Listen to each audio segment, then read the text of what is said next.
Oh, good evening, everyone. Afternoon, whatever it is. Welcome to the broadcast. We're going to be getting back into our coding project. I'd hoped to get some gaming in the last week, but that completely fell apart. I did have a lot of fun with Monster Hunter Wilds. It's still fun. It's still ongoing. But the intense play at the beginning of the week during those initial streams has wrecked my sleep again, as is tradition, resulting in some disruption to the broadcast. Hopefully, we can get that corrected again. Let's check in with the kitties. Oh, okay. Sky trotted up here. Hello, buddy. Hello, yeah, I know. He is not thrilled since he is back on some eye medication. This time it is some ointment, which has to be kind of placed on his eyelids so that he will blink it in, which means he can't just shake his head and disperse it.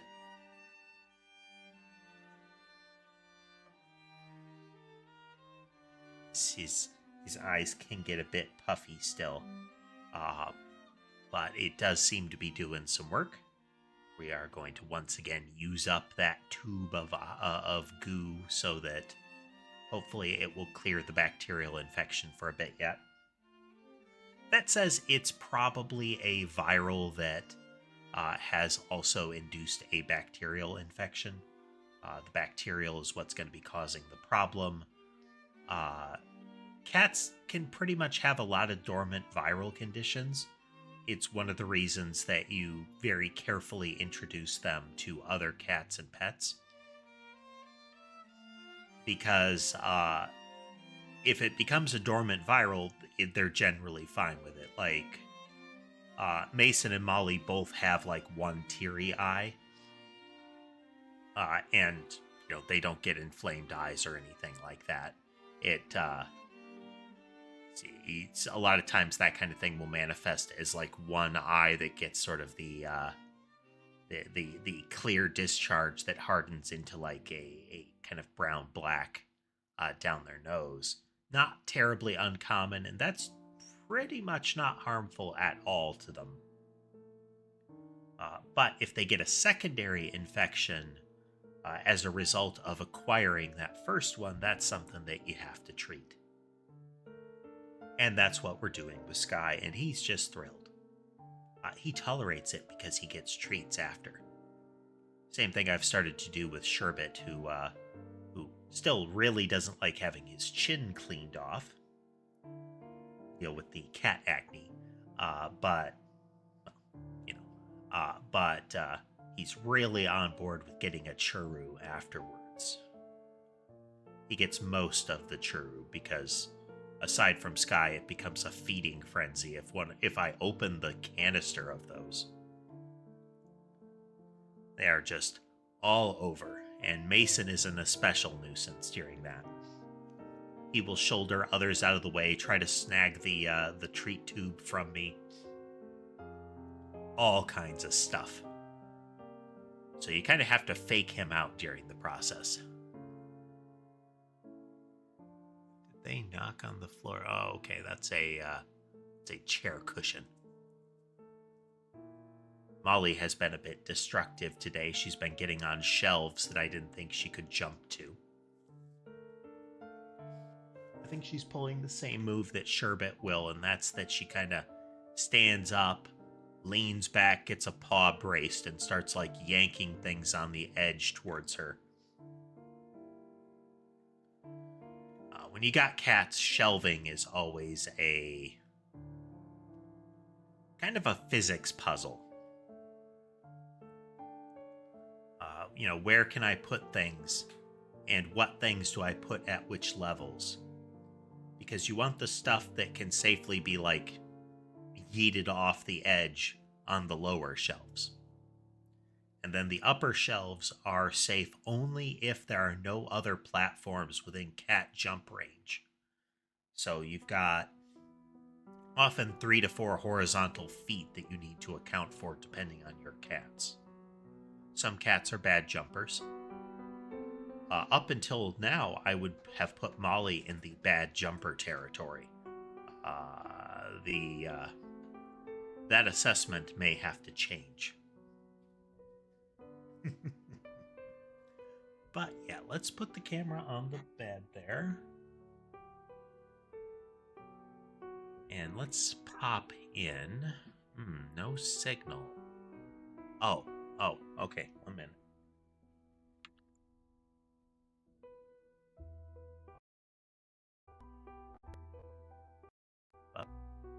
Brief audio disruption.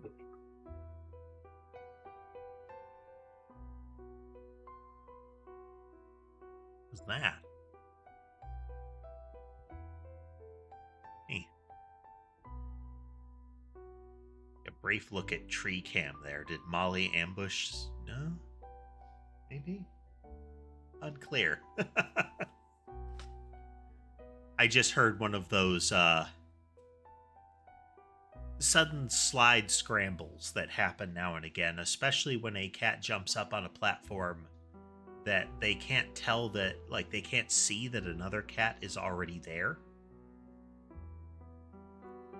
Both parties tend to be surprised at that point. But yeah, I forgot that the system was set to only broadcast to my personal monitor, or at least the main monitor, instead of also broadcasting to the capture software that you see on the stream. If I single it out like that, the performance and reliability is a little better. Anywho, quick view of where we are with the game at the moment. It will look a lot like it has, but trust me, we've done a lot of things. There are some optimizations I still want to look at, and we still need to look into... amongst them is checking if we can cleanly upgrade to Godot 4.4. One of the things I'm interested in is they did work to fully integrate jolt physics, including, it seems like, 2D physics into the Godot engine. You have to toggle over to it. But I'd like to see if we can socket in an alternative to the shader-based one, if for no other reason than to reduce the load that we're putting on the GPU to run this game. So, the big thing we did last time, and the eye bleeding I apologize for up front, is to add that eye bleeding. We are now loading a 3x3 big old grid of background tiles that are defined by a map document, which includes effectively includes a bitmap that defines what tiles to use. If you load that bitmap up, it looks very black, because the all there is a red channel with an integer in it. Well, a percentage that represents an integer. We'll have to make sure that it cleanly is set up. We'll see. Effectively, it's an integer represented by 1/255th, you know. Let's get this cleared here.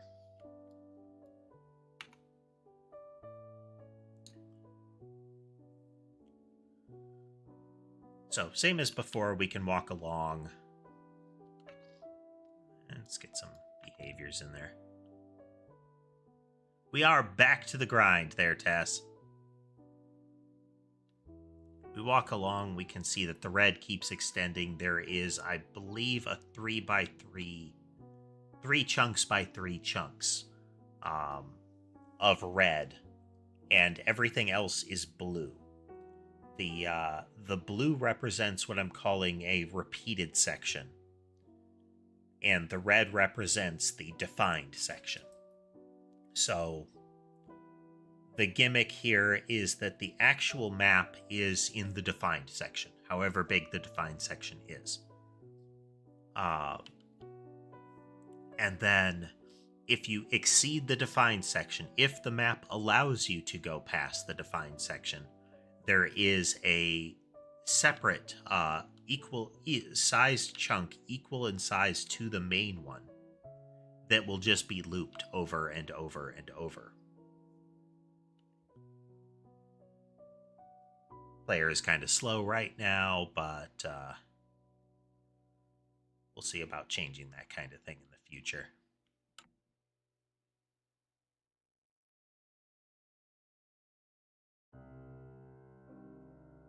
Speed is still additive in the system. That's something I've still considered looking at. Right now, every one of these modifiers adds to a growing vector. So the spiral out takes its own velocity, a velocity that I will call 1 for the purpose of this. And it adds it to what is the zigzag vector right now. And that is added to the default, which is the random direction vector. So the result is a vector of about length 3, which is 3 times faster than its base speed. What we could do alternatively, and you can see we're in blue territory now. What you could do alternatively, we could do, is make it so that at the end of the process of defining that vector, we normalize it into a 1 unit and apply the speed then. Which would mean that no matter what was applied to it, there would be some sort of variable that said this is how fast it's moving. And it would never be moving faster than that.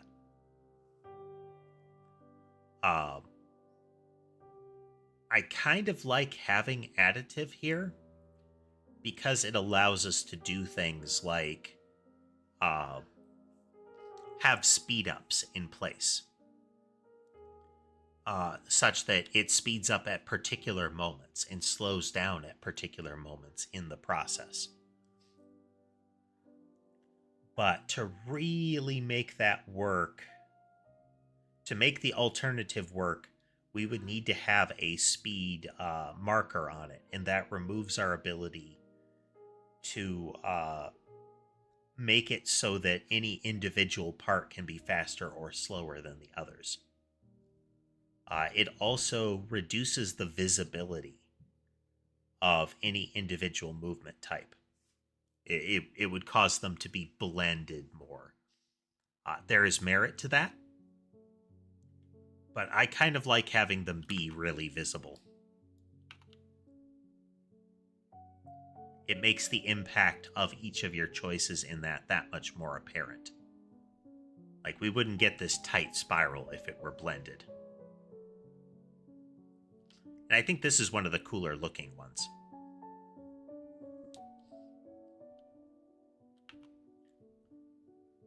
Also fun if you kind of combine these.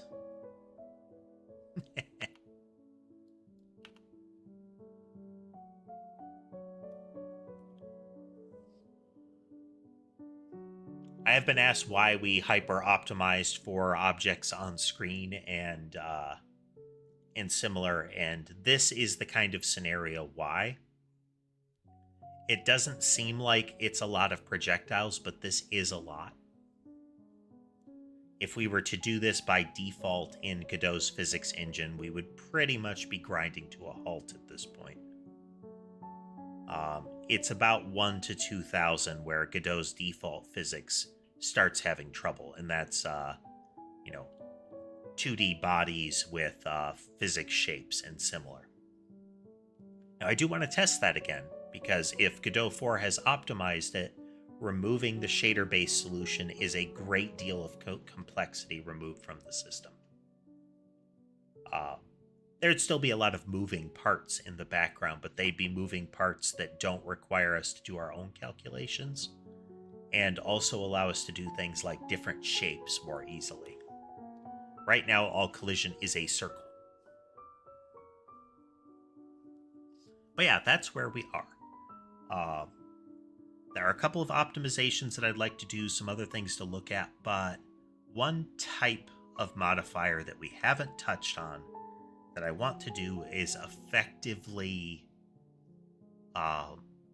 event-based reactions for gates. So a gate that is like when it hits something. And to make that useful, we need to make sure that the event chain allows it to actually function after that. The standard kind of projectile should only have 1 HP, which means upon colliding once, it goes away. We can see this more clearly if we reduce it down to 1 projectile.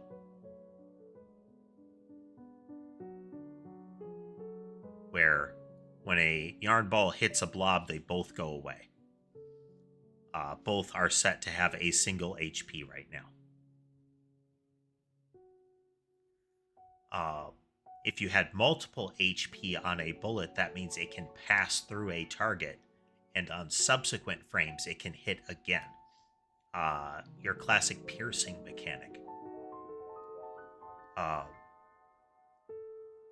If it strikes something, and as a result would normally die, we need to make sure that we have some mechanic for upping the health.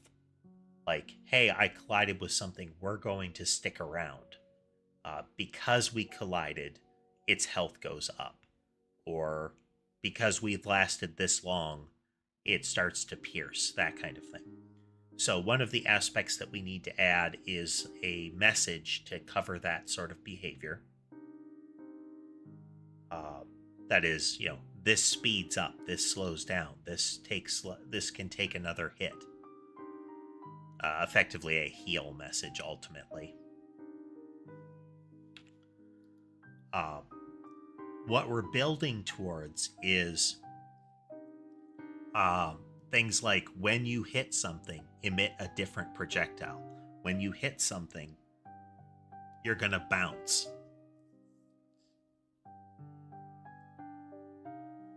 And if it bounces, that means it needs to be able to survive a second hit. It needs to be able to survive this first hit, ultimately. I don't want to sign into Visual Studio. You have no need of knowing that I am currently logged into Visual Studio Microsoft. You want to, but you don't need to. The latest Edge update encouraged me to switch to Firefox once again for my just messing around browser. My actually doing stuff browser is Chrome. But my watching videos browser was Edge for a little bit. Now it's Firefox because the latest update of Edge made a big deal about how integrated AI was into the product now and how great I should consider that.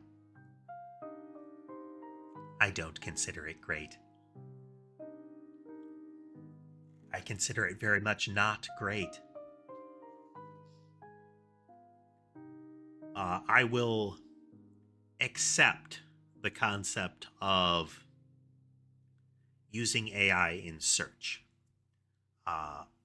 Ultimately, only if they include the justifications of the summary process. So, we need to be able to avoid the add glue to your pizza because I saw this on Reddit, web scraping. And include things like, hey, this is relevant to your search because. You need to include human agency in any sort of large language model result. We have a lot of folks trying to hype up the idea that, you can just leave it to the AI, and I still have not seen any results where they don't have a sort of where the presentation does not say, hey, this is super amazing. It can do all of these things. It can totally replace your effort on all of these things. And then out of the side of their mouth, they mutter, but it has a 30% hallucination rate. For those unfamiliar with large language models, hallucination means it makes stuff up.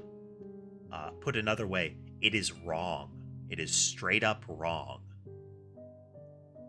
And yeah, if you had a 30% failure rate at your job, would you still have that job?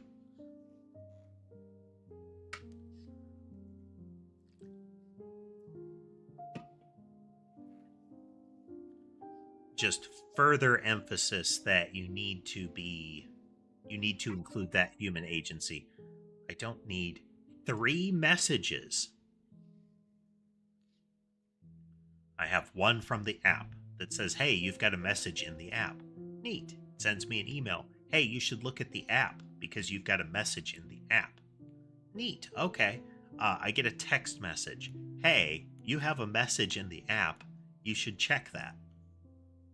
The only thing that would have made that process better is if each subsequent one in the chain referenced the prior one. You know, the text message says, you have an email about a message in the app. You should check that email. And the email said, hey, the app contains a message about something you're interested in. You should check that app. Anywho, okay, so we have a couple of components that we need to be looking at. One is messages.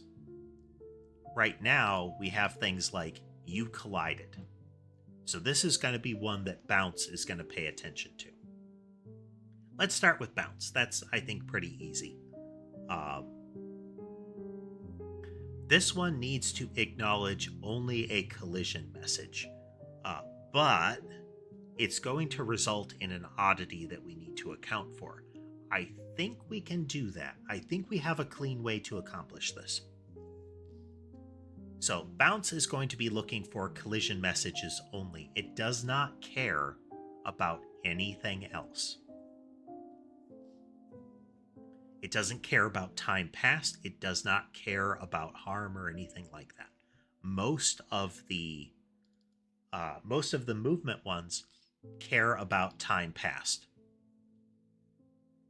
They want to know that some fraction of a second has passed so they can apply their additive vector.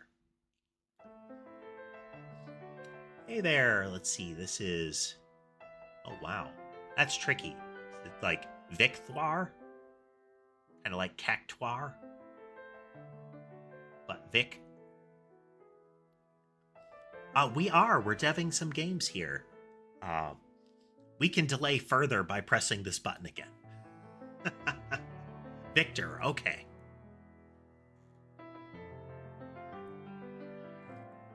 That's way easier. Still a lot of placeholder stuff in here. We are making a Vampire Survivors style game, with the gimmick being you can modify your weaponry by unit upgrades, like swappable unit upgrades instead of just by levels. Such that we can change behaviors constantly here by just adding stuff.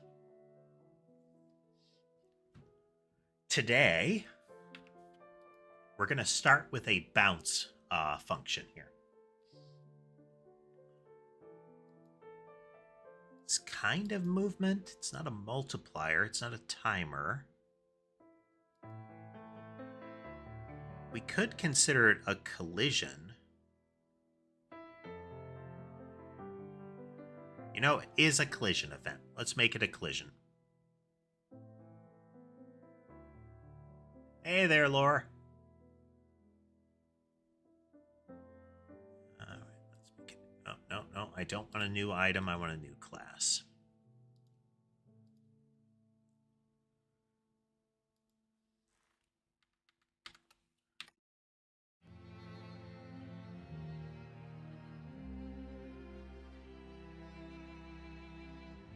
Okay, that.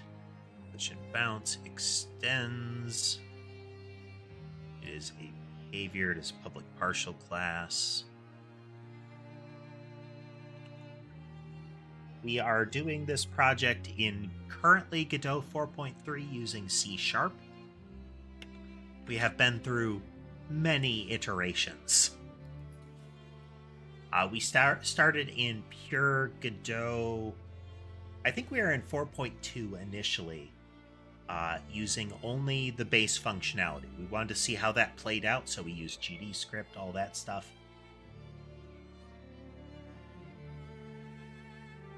Cat is crying.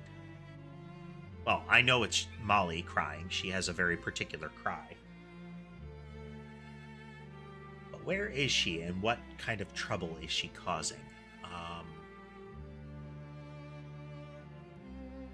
Okay, she's not visible.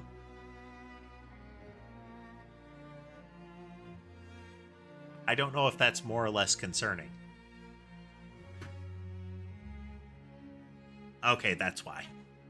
Molly has discovered a set of shelves, and that is her current focus. I'm confident that it's because she discovered a set of shelves because she pulled a bunch of stuff off of one before the stream started. And now I must keep an eye on her to see if she becomes bored of it, or if she is insistent on going further. Alright, let's grab some of the patterns here. We need a base constructor and a copy constructor, then a handle message. Let's just take all of this here.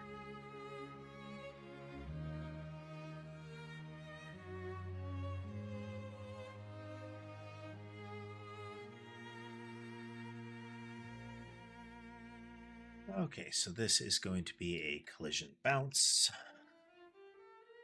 and a collision bounce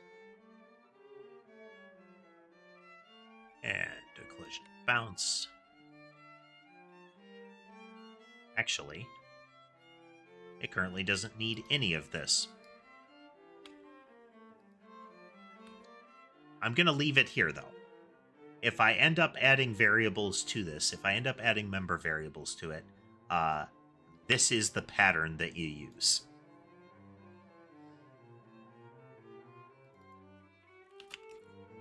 This needs to be a collision message.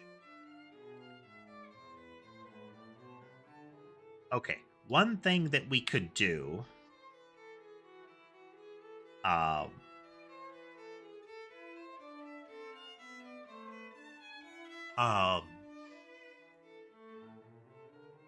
if we do this, we just need to reverse its rotation. So let's look at a multiplier. If we look at our spread multiplier, right now we are calling rotate. So let's look at our rotate function.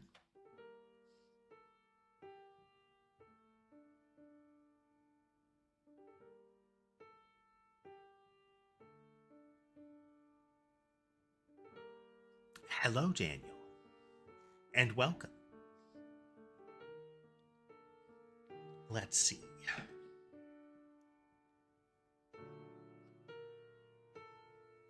Okay. We're going to call rotate on it, and we're going to call it with 180 degrees.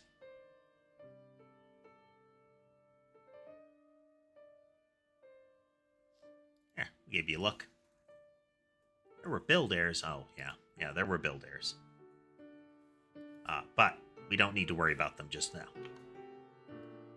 Similar, the background is, of course, not final. The background is demonstrating one of the last things we did. And that is, we have map loading. The red is what I call the base map. It is the thing that would actually be defined in the file fully. In Vampire Survivors terms, it's, if you take the grassland map, it is the one that in the four corners there are power-ups. If you take some of the DLC maps, the entirety of the map is a defined map. It is a fixed layout. The blue is if the map allows you to exceed the borders,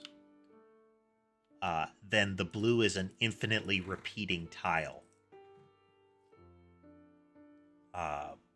Generally, in Vampire Survivors terms, it's the base tile without power-ups or merchant or anything like that built into it. You can just keep walking in that direction forever. We are handling this once again with a shader. There is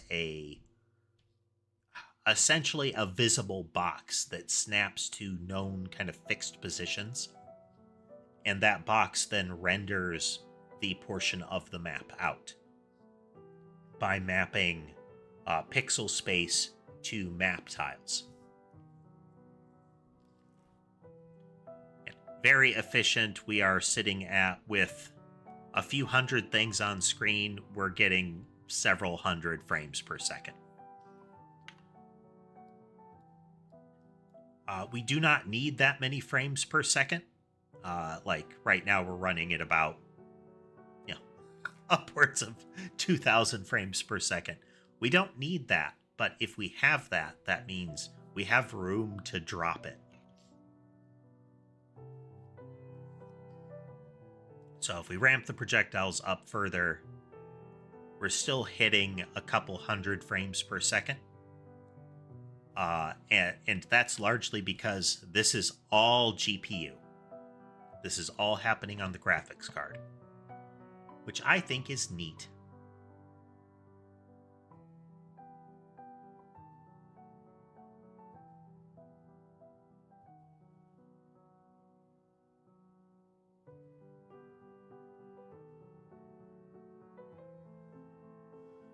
I'm not sure what your question actually is.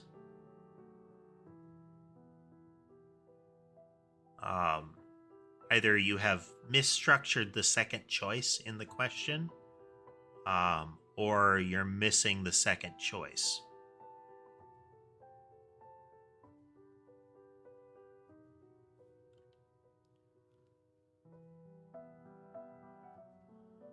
I wouldn't know what you're referring to if front end is the second choice.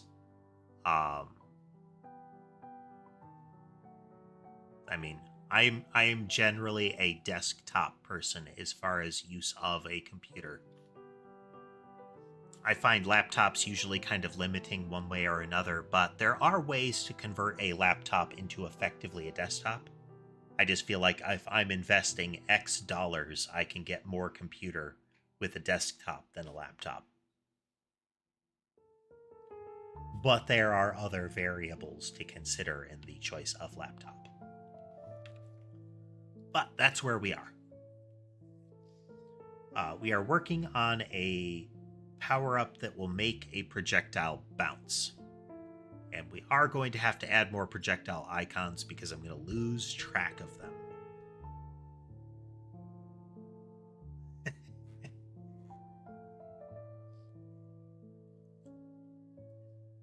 I do think there's a particular... I would absolutely take a Windows laptop over a Mac. Macs are functional. You can do stuff with them, but most of the stuff that I like to do is easier to do and generally cleaner and more available on a PC. Like, there are games you can get on Mac, but the selection is much more limited. And I don't consider it being available on a platform if you have to use an emulator to load a different platform.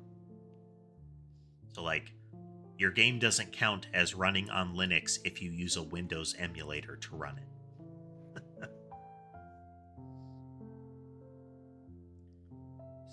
Sidetracked. Where's my... Okay. Collision bounce. So if we get a collision message, if it is a collision message, we don't really care anything about the content.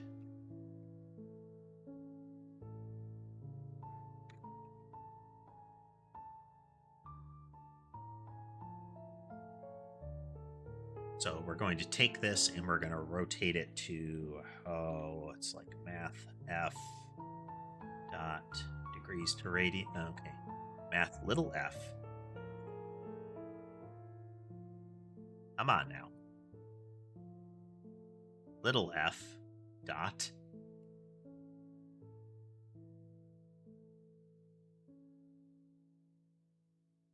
do not care.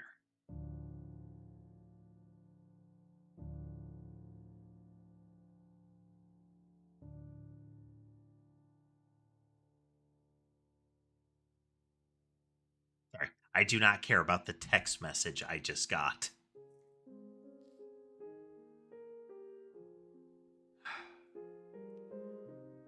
So I'm waiting for the corresponding message. Walgreens gets very insistent. Okay, if there is an event, we are going to rotate it 180 degrees. This is not how I actually want it to work. I want it to create a tangent plane between the two colliding objects and then have it bounce on that plane. But that's more complicated, and we're going to start here. Ultimately, it would still do this. We are not going to add or apply a vector in any way.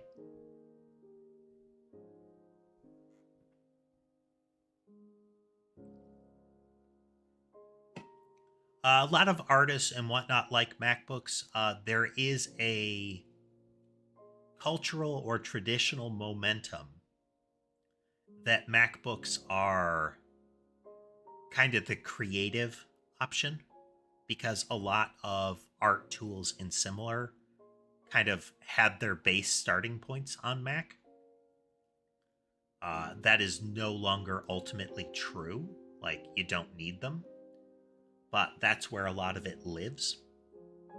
As far as coding goes, if your front end is in a platform like HTML or any of HTML's siblings, either direct or spiritual, then you can just code on a Mac. It's not like there's any difference there. If you're talking about coding, just coding, then a laptop is fine. And the mobility of a laptop could be preferential for somebody who isn't hypothetically several basement floors down inside of a factory. Hypothetically. Okay, so we have a movement pattern in here, which means we have a behavior. Now we have, in theory, a behavior. So we need to go into our folders here, and now we have to go into our data folder.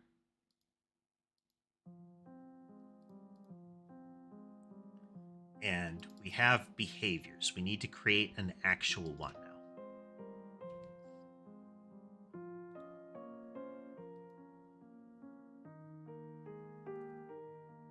Just a moment here. Button you're supposed to work. All right. Let's hit that with a stick a couple times here. Bit of percussive maintenance.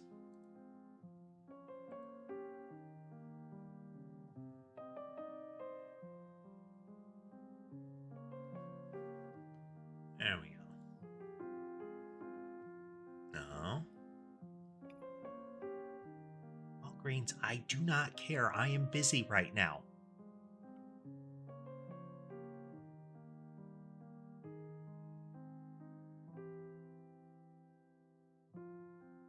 Work.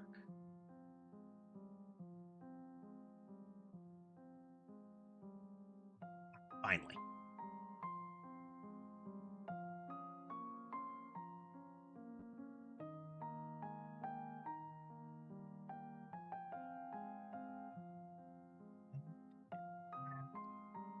That.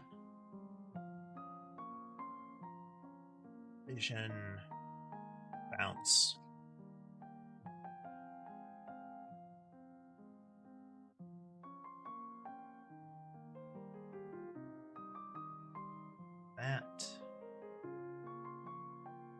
don't actually need all of those.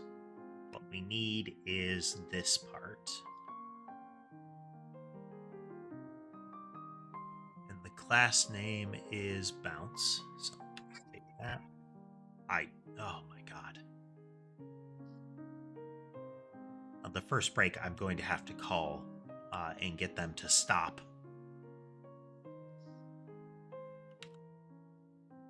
So I accidentally, because it's kind of compulsive, said, hey, yes, refill my prescription. But I know it's a prescription that I can't get refilled because I need to see a physician about it.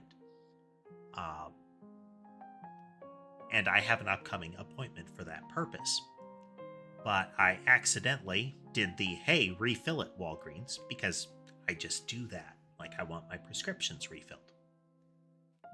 That triggered an entire sequence of events where Walgreens is desperately trying to force the refill through and trying to contact the provider. And the provider is saying, hey, we talked about this. You need to come in and see us. It's kind of annoying because Walgreens likes to send like 15 notifications if this happens. So one moment, please.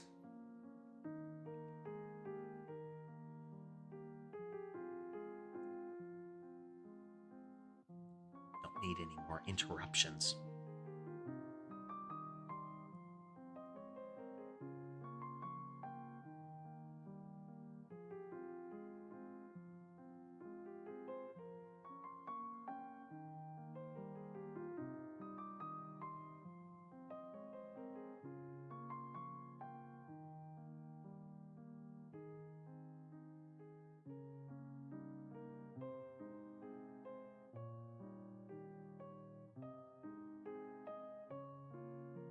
Okay, based on those messages, Walgreens is just not paying attention to the results they're getting. Neat. Anyhow. Okay, we have a type. It is bounce. Now, for our purposes, we're just going to directly edit the yarn ball for now. Entities, bullet, yarn ball. Behaviors, group yarn ball. Oh, that's right.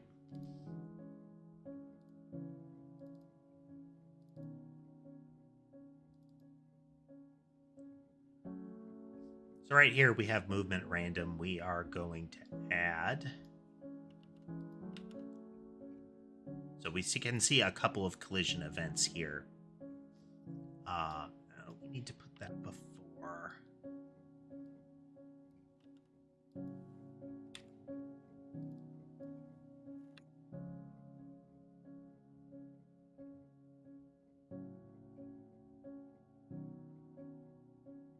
So this is the name of the actual file.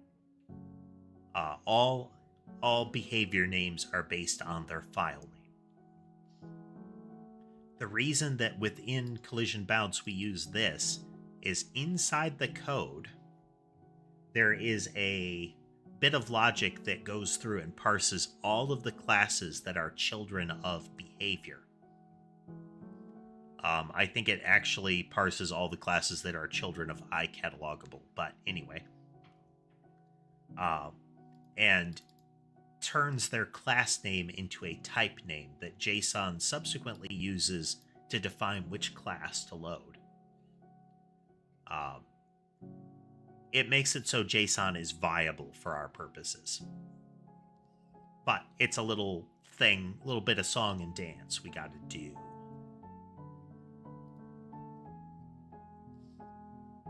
We dodged the data injection variable there because we don't have that as a defined type if it's not in the list, you know?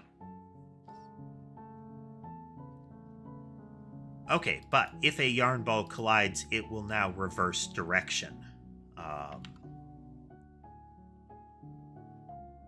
Then we need to send a new message.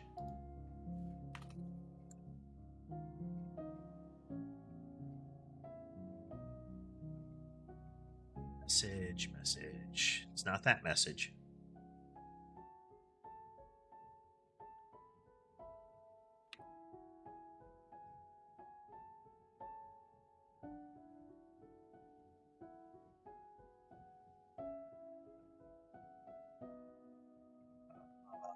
message.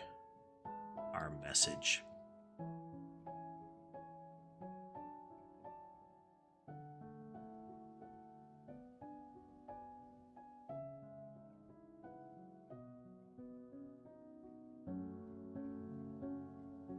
Source damage. -1. Is this a hack? You bet.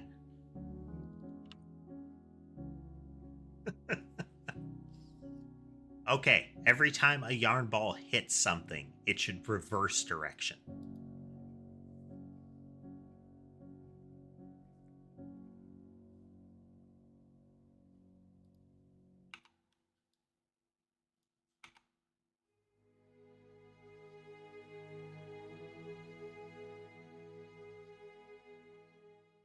Come on.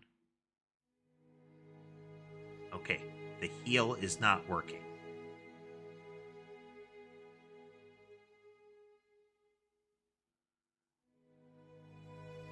So the collision is going to result in a harm event to the target, and it's also going to result in a harm self event. All right, Victor, thanks for joining us.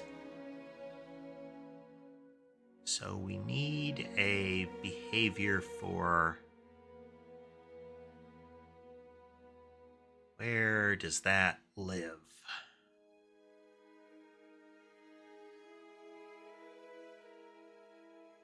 Enemy health.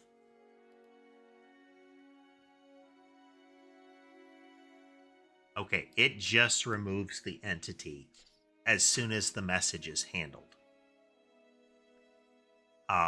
Now, we could make it so the entity is removed on a subsequent frame if its health drops below.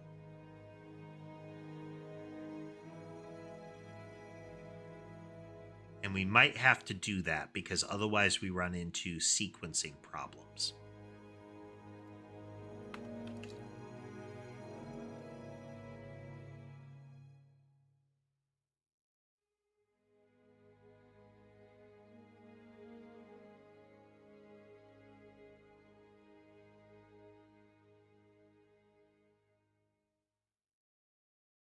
Return true eats the message.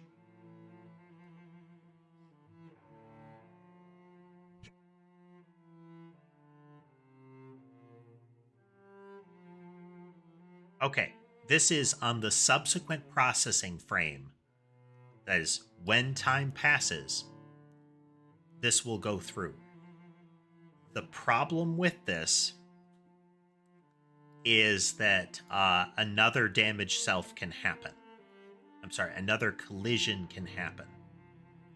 So there might be some oddities that result from this, but controlling that will come down to making sure we handle this, that the collision will go into a wait state every time. So there's like iframes or similar. Whenever a projectile hits something, it will not tally another hit right away.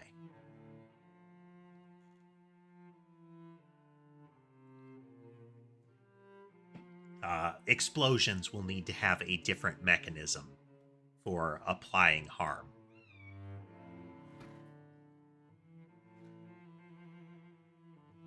Molly is being really loud today.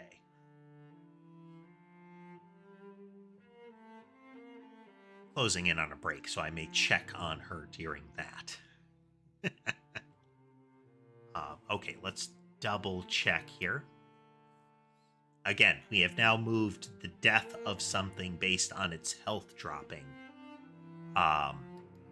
to immediately the following frame, which is weird that that's happening.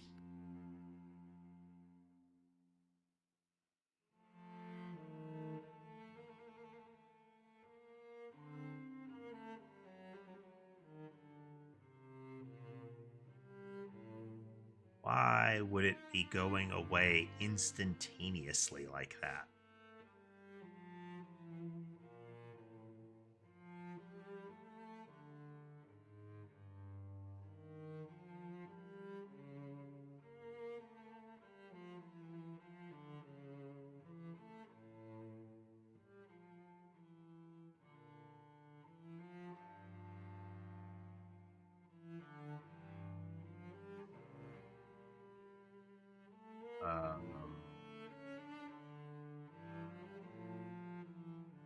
This seems odd.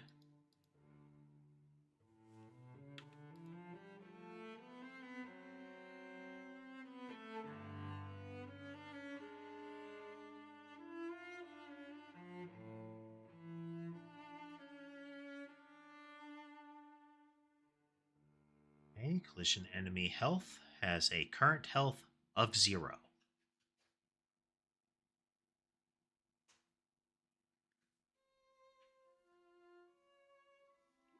Do.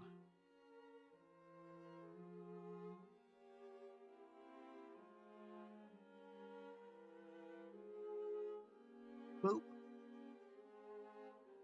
Rid of that Twitch message.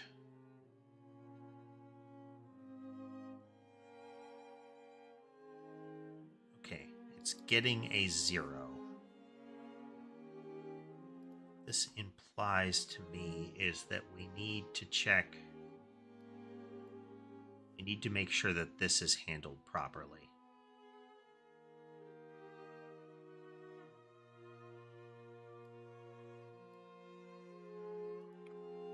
Get is fine.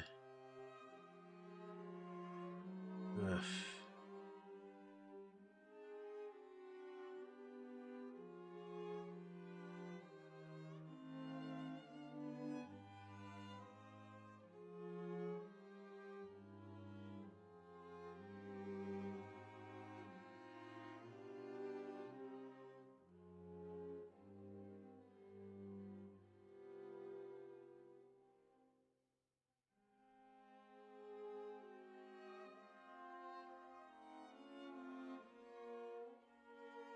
You current health is equal to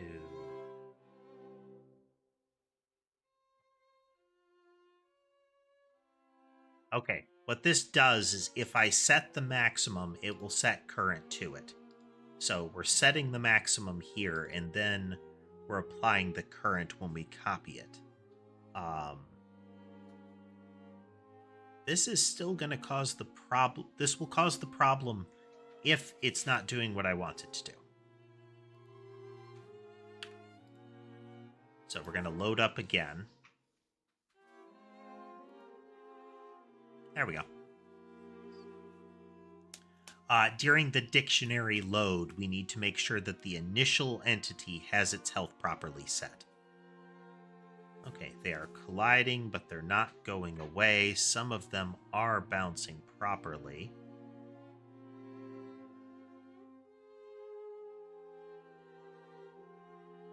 Only on some of the hits.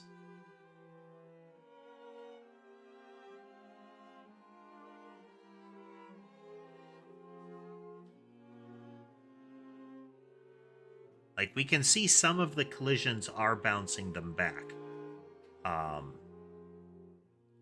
Let's add an iframe into bounce.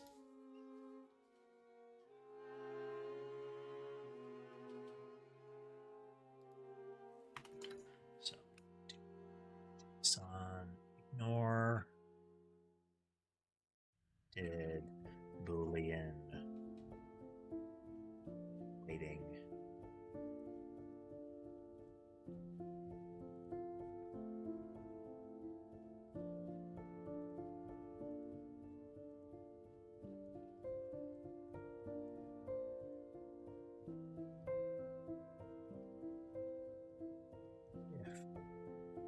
Not waiting.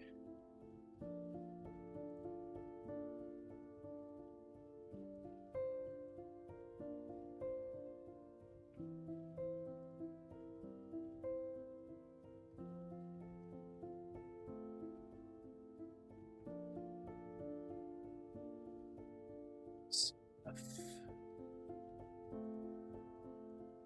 Message is time past message. Waiting is equal to false. If we have multiple collisions within the same frame, we will wait. Otherwise, we are going to reset it. Let's see if it works now. Put things out there.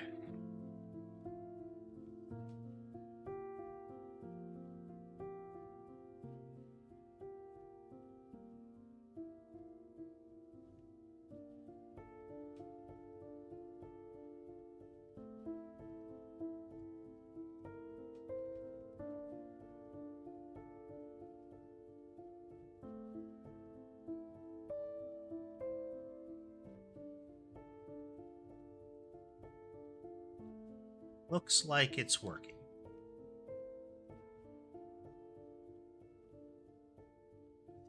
Looks like we are uncertain, though. Yeah, that one. Maybe some more.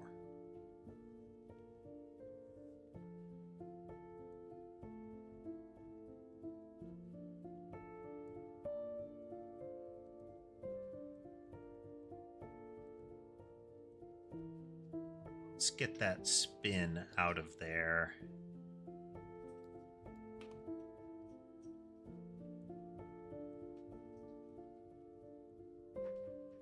Okay, definitely working.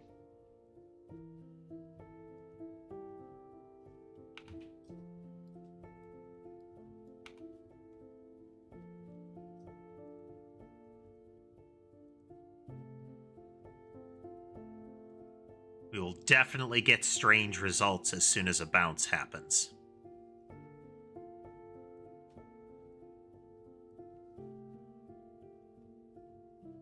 Interesting, though.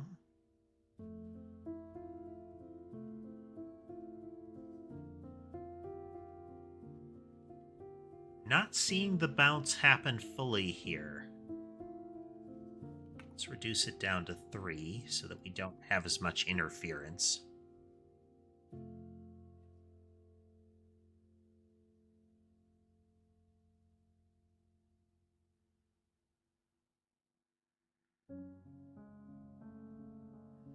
Okay, so part of the difficulty is that, if I recall, we're not doing a pure rotate with spiral, are we?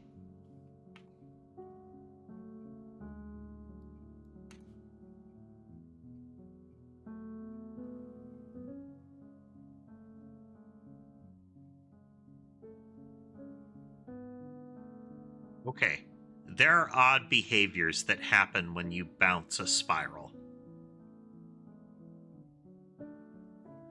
Because the rotation, 180 degrees is added to the rotation.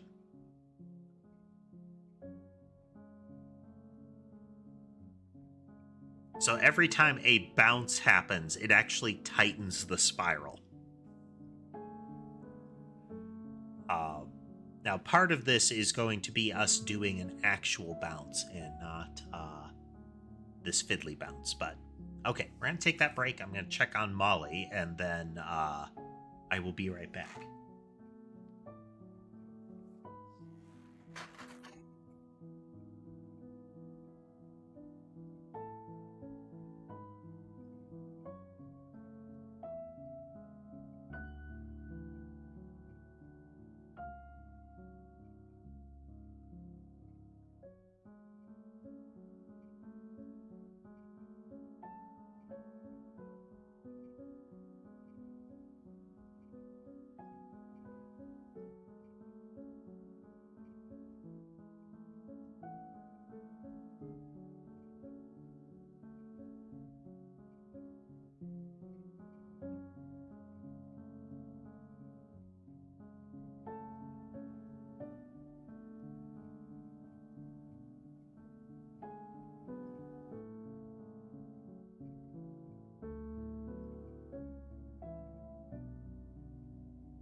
And we're back. Molly was just very enthusiastically playing. Every now and then she gets a hold of a bottle cap. Plastic bottle cap. And she still will carry it around. She'll like pick it up in her mouth and carry it around. Bat it around. She'll shove it under doors. It's very cute. Okay, so one of the things that we're facing here is that because spiral motion is based on rotation as well, further rotation makes it do weird stuff. But it's odd that the random direction does not seem to be rotating as well.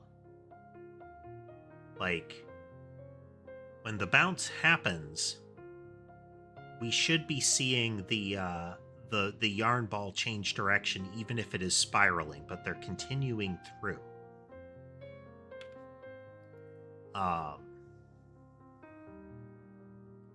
That rotate message on the bounce should carry through to the entirety of it, including move random.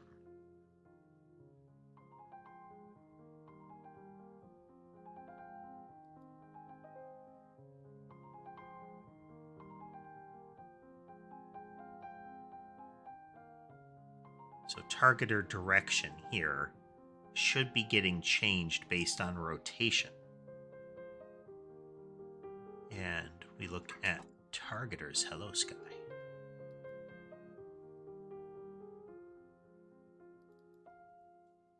Target direction will be random unless you specify it.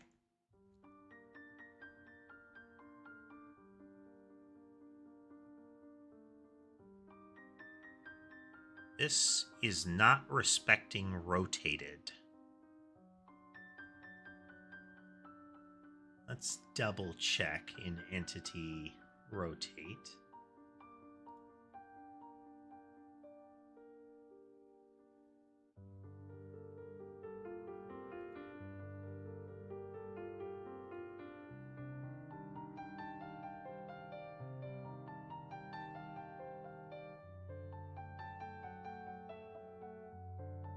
The entity's target direction, the base behavior rotates.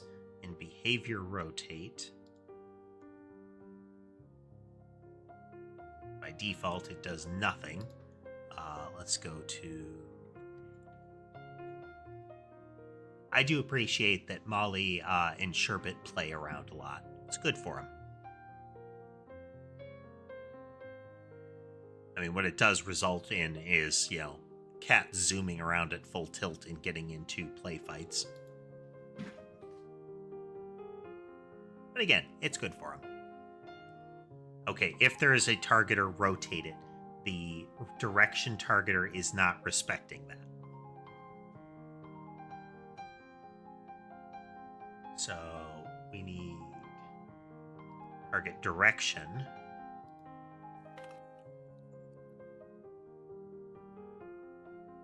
Rotate.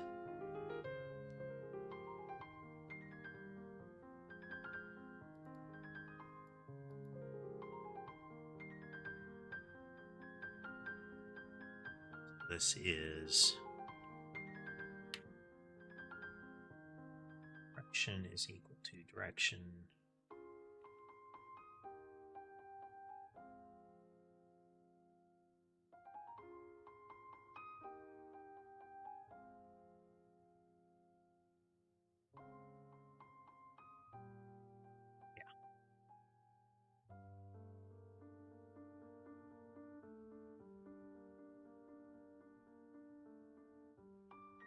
Float.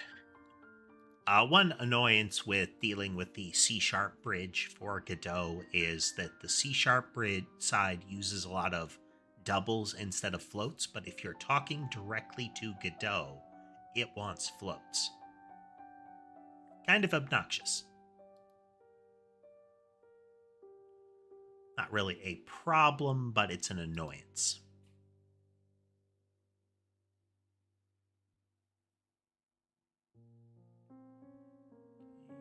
Pay attention.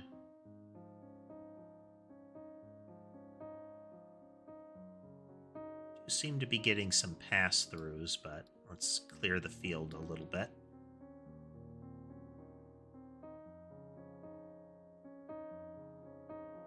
Okay, and we are going to add a spiral in.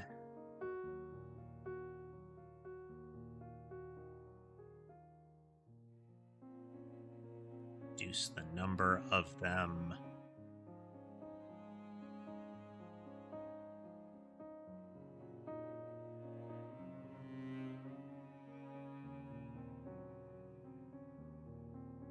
Same behavior.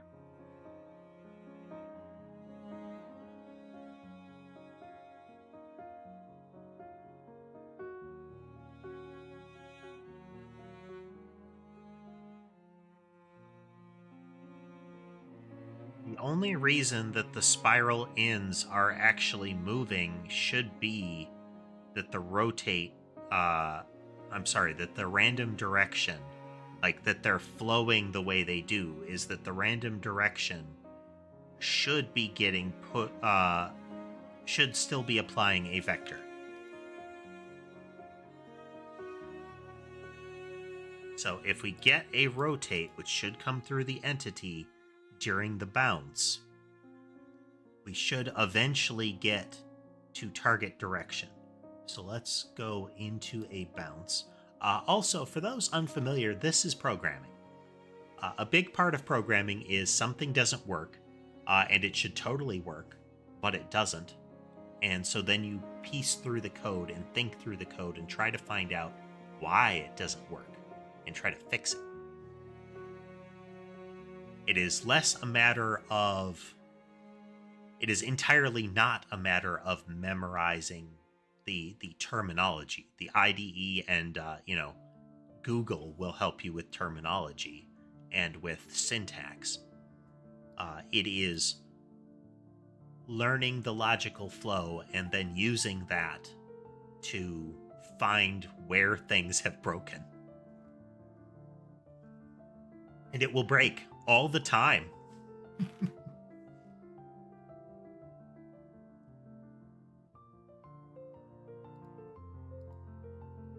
Okay, we're waiting for the first bounce to happen. We are going to need to find a solution for the impact killing it before the bounce can happen. Okay, we have a bounce, we go in.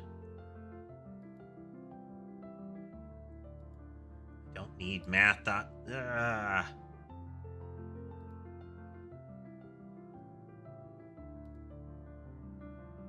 It's all step over. Acknowledged, but please continue.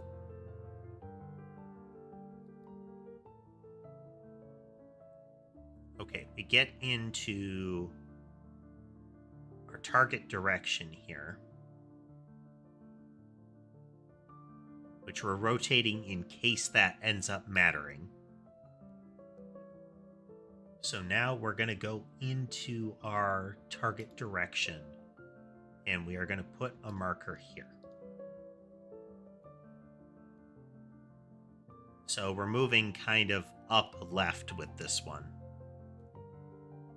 which should be kind of down and right once this happens. Yup. So that is going the way it's supposed to.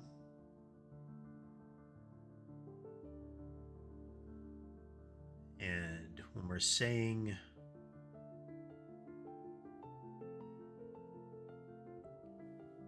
let's continue that.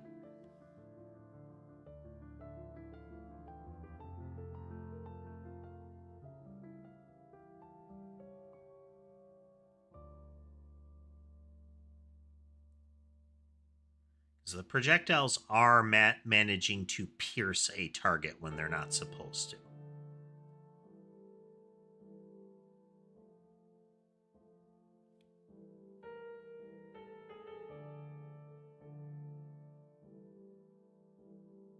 That's why we need that better solution for the lifespan check of something.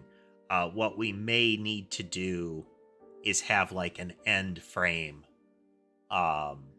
event.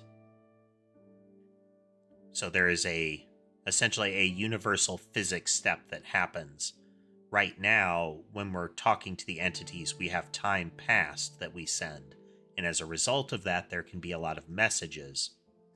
Instead of having time passed be the thing that checks for its lifespan, we can have an end step message where all of the things like lifespan say, should this still be around now? I like that. But we can see bouncing is happening here.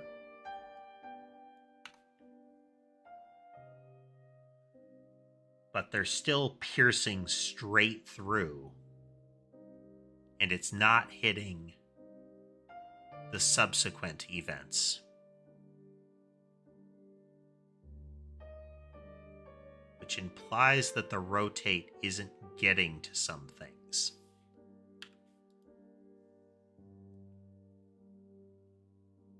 So if I look at entities rotate,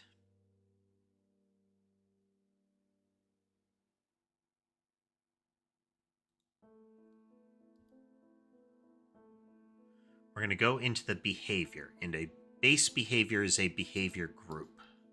When a behavior group gets a rotate event, it calls all of its children.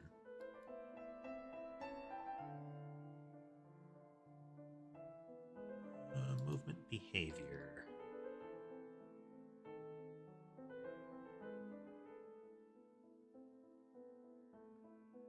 Universally, it calls its base and says, if you have a targeter, rotate.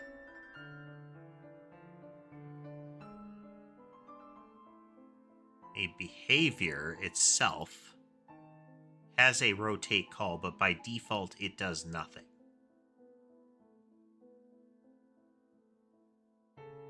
Right here.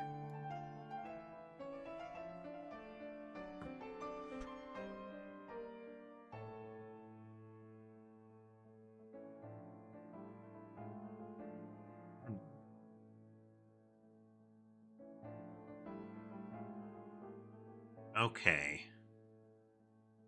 So we're going to very quickly start it and see if we can stop it before a projectile gets going. There we go. We're going to put our spiral on it right away. We're going to split them so we can catch it quickly. We're going to go to collision bounce, and we're going to go right there.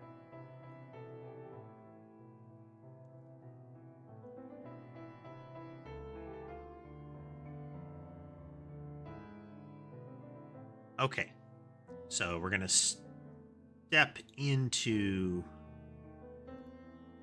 entity rotate. Should have a run to cursor. Here we go.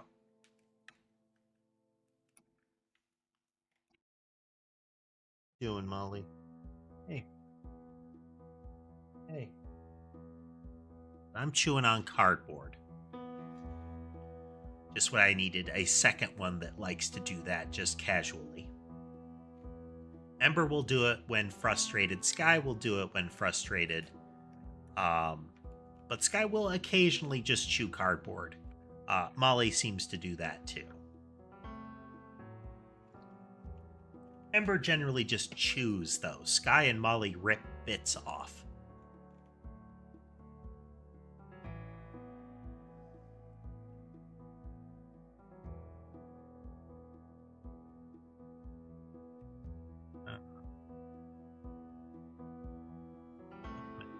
Straight line.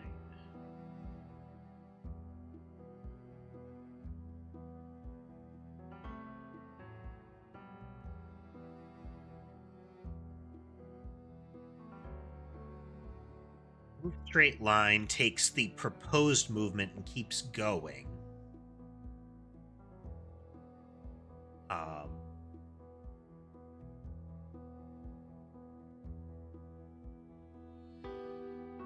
And when the random direction targeter updates target,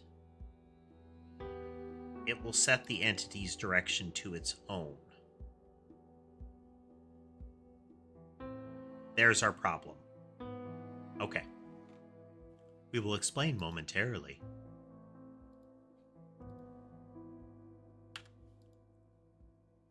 Here we go. Here we go.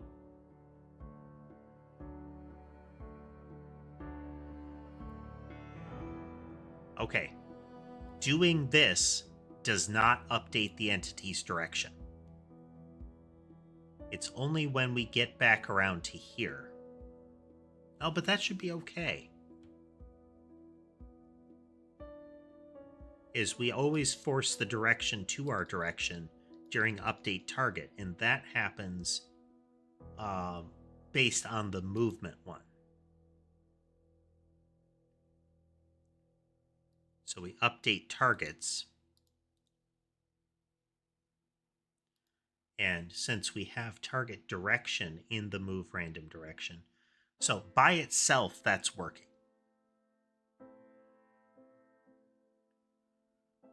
So if we look at move rotate,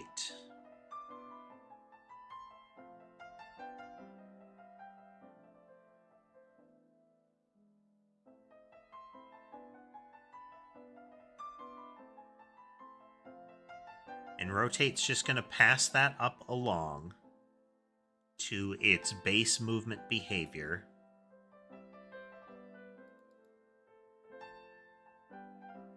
And that's going to always tell its targeter to rotate. And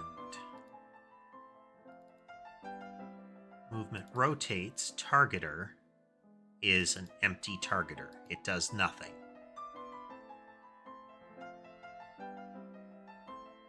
Or is supposed to do nothing. Let's check.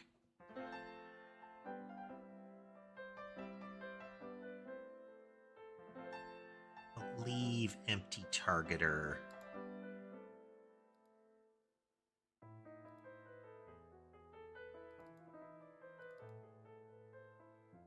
It's just a targeter. Okay. Update targets does nothing. And it will change its direction based on rotate if it needs to. Oh. Oh.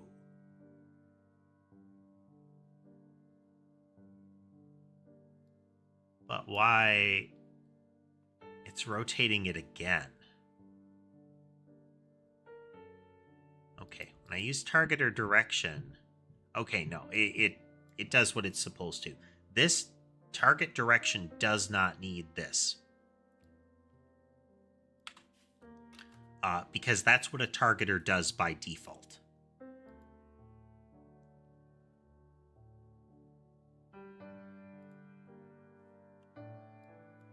Or at least it shouldn't need that.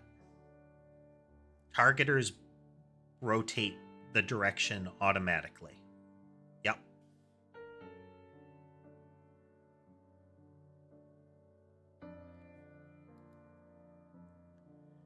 And that targeter does nothing with it.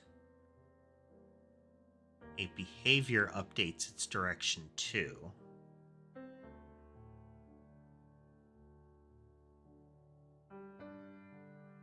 Why would rotate its... Okay, no. The rotate direction also needs to be shifted.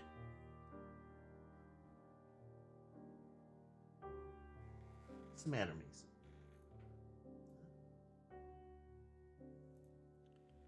Mason's vocalization is very sad sounding. He's a big, gentle lummox. Not terribly active. When he wants attention, he's fine with like belly rubs, that kind of thing. But when he wants direct attention, he just kind of walks up onto you, rests his chest on your shoulder. He kind of wants a hug. But he always looks very confused about it.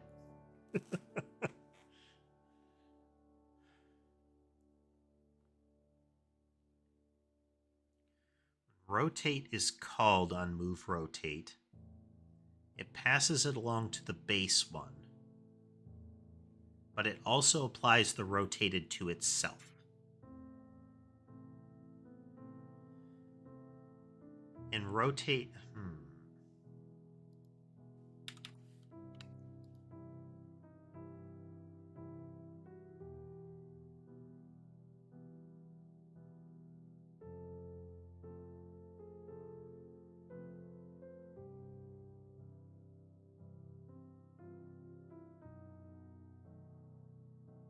If we look, the offset doesn't matter to them right now.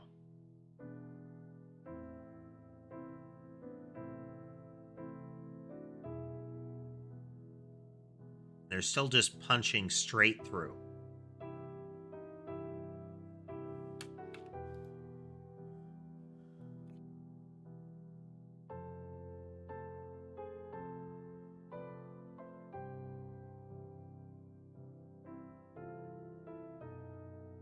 We're kind of winging it here.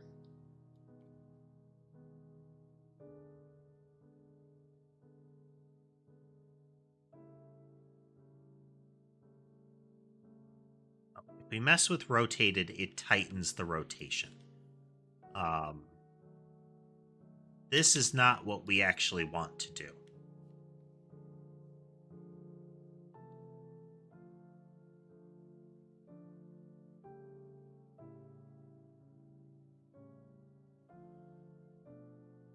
We need to come up with a better way to do that.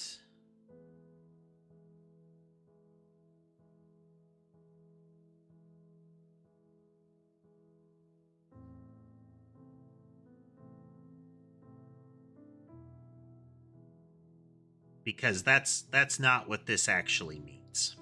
We're going to pull that because that's not actually functional.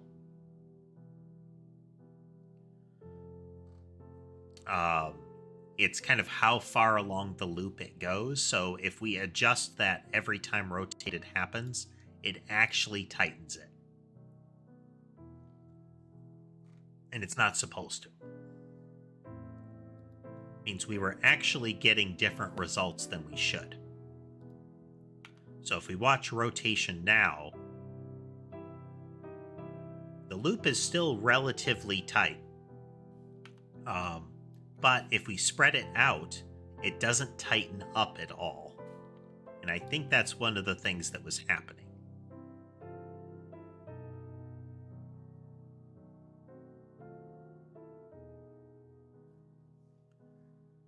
We're still not bouncing when those hit.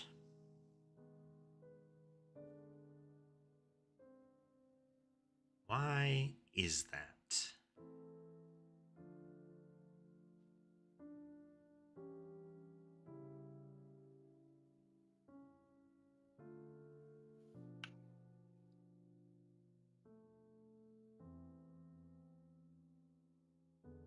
We still also need a targeter that finds the closest enemy, and we need it to be efficient.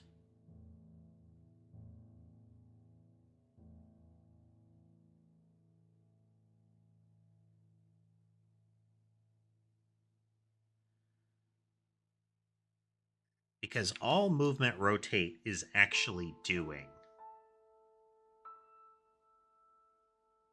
is rotating the movement of the actual projectile.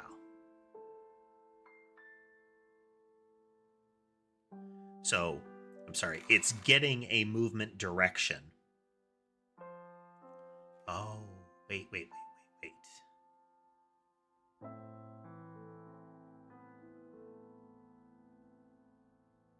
Okay, no, it's direction to center.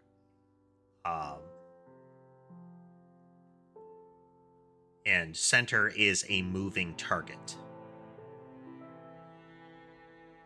And we add a rotational movement to it. So it's going around its center location. Center moves based on the entity's current proposed movement. This should be changing direction.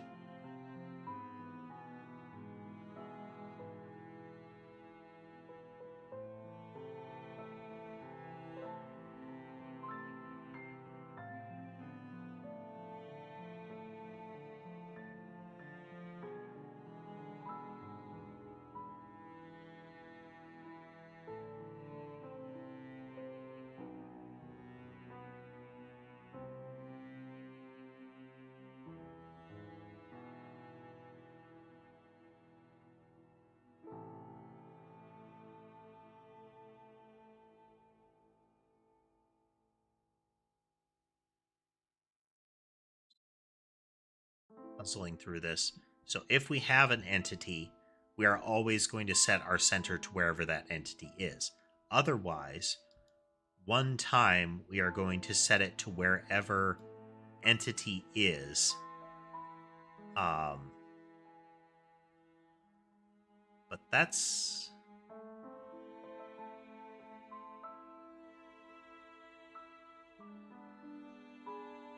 Why would we do that?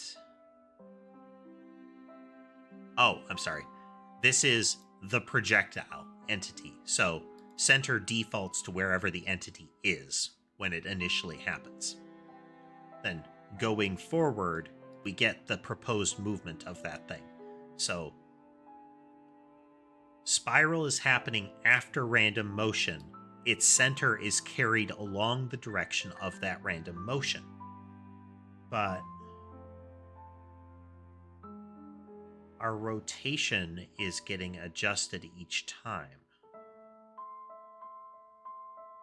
This has no default, this has just the default targeter. When it updates targets, nothing happens. When it rotates, its direction rotates, but it has no direction. Like, it's irrelevant. This also is technically irrelevant, but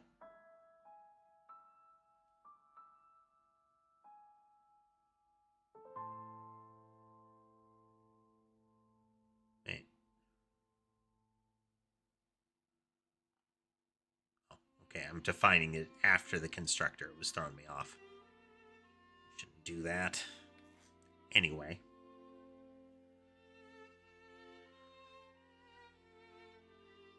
We get those loaded in. We do nothing with them whenever we update direction. But if we rotate, we change the direction. Which means move rotate does nothing with direction. But it also doesn't influence where the center is going. And the center changes according to prior movement.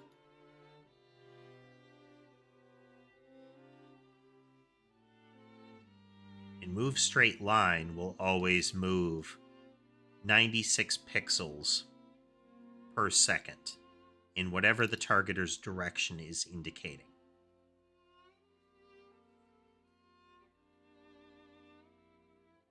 With proposed movement influenced by that. So it doesn't care about the entity's direction. So it updates the target, which will apply it to the entity's target direction, but that's just for cascading stuff. So it comes down to what the targeter says, and target direction, when it's randomized, will initially update the direction based on what it is given.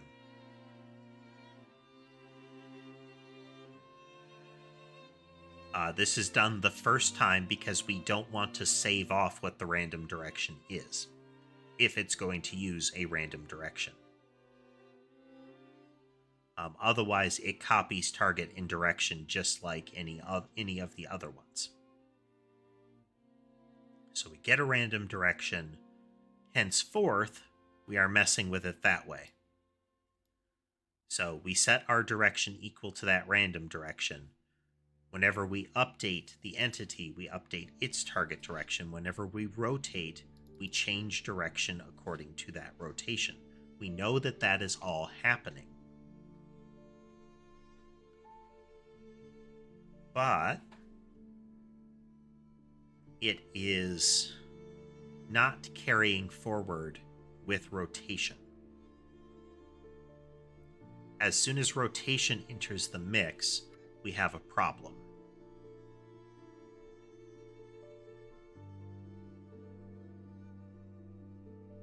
So if we have a collision message, it's going to make it all the way through to bounce because of the way behaviors handle it. Entity is going to call it on each of its behaviors. Handle message here. behavior group is going to cascade it into its sub-behaviors. Which behavior group we'll call behavior, which will do nothing with it. Just to cause the cascade.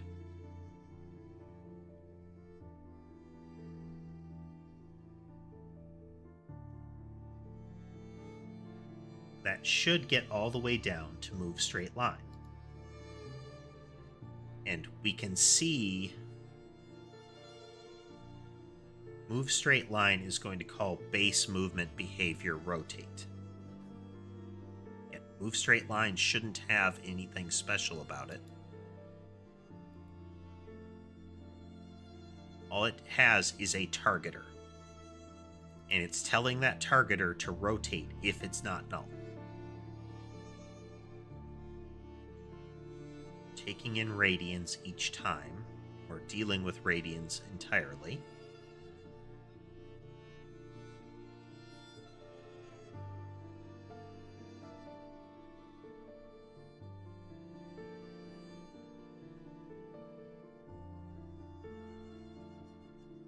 Ideally, I would be able to isolate this down to a single one, to track that one, and watch how it behaves. Kind of a hassle to do that.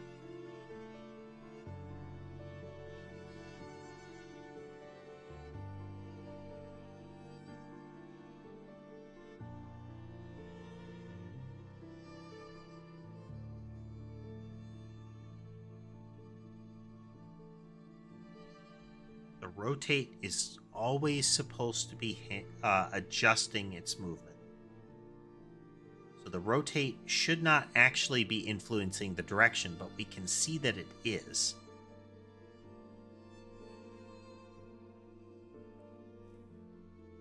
Okay, so we're going to go into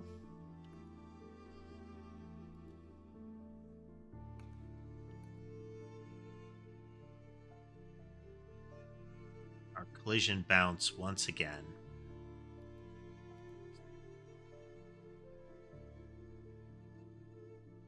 Heals, it goes in a wait state, so it won't bounce multiple times in a row.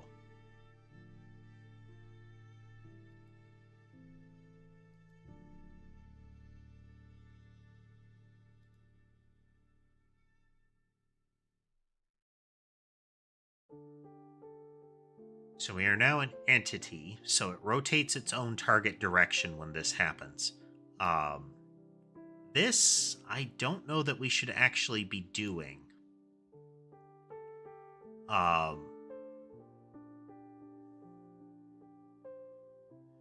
Because during time past, any targeter that respects that direction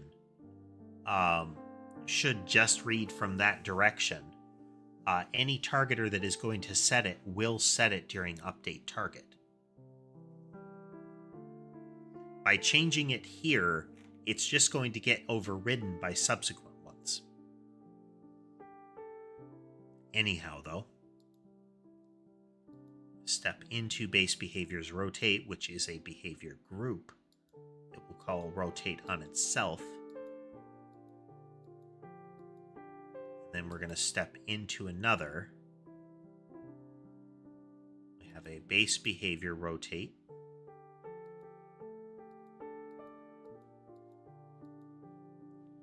Another base behavior rotate. These are all the message handlers.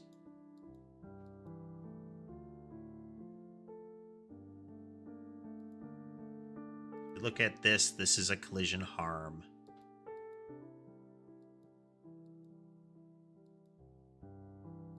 We're in another behavior group still.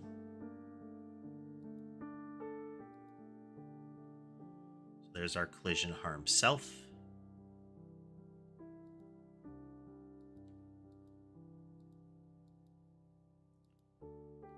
Here's our collision bounce. Doesn't care about rotate.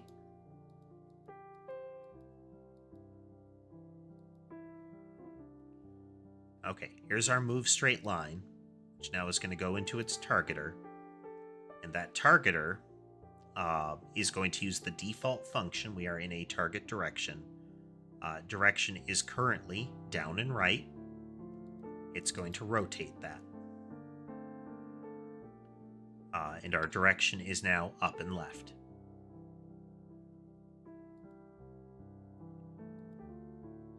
Out of that. Step in. The next one should be our move rotate. Okay. So we are going to call base rotate on this.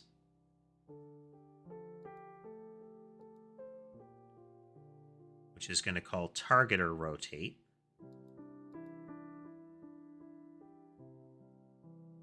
Which has no direction because this is the dummy targeter.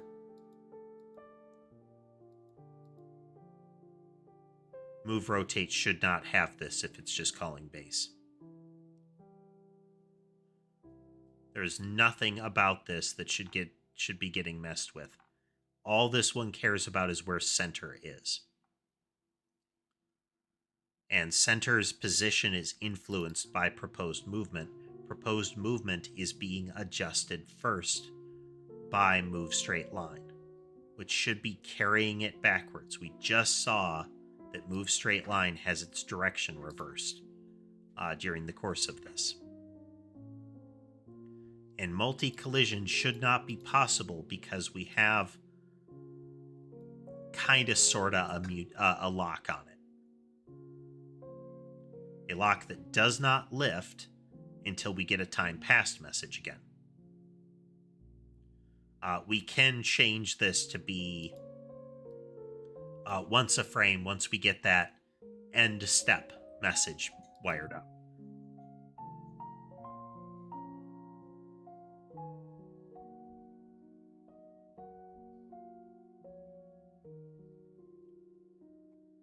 Is it actually working sometimes?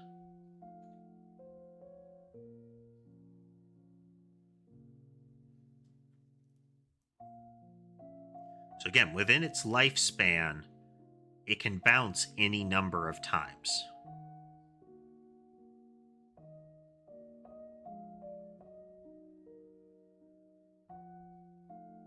Okay, it can bounce. It can bounce. It's harder to see, though, and it's not always working. All right. Let's do an interim state here.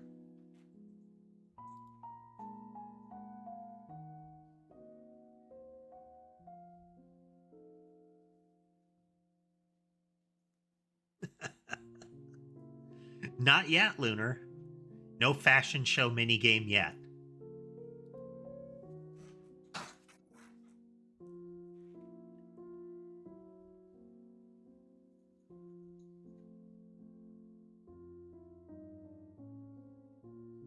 I'm going to need to set it up so it doesn't try to save the texture atlas each time. Well, it doesn't need to be exporting the texture atlas anymore.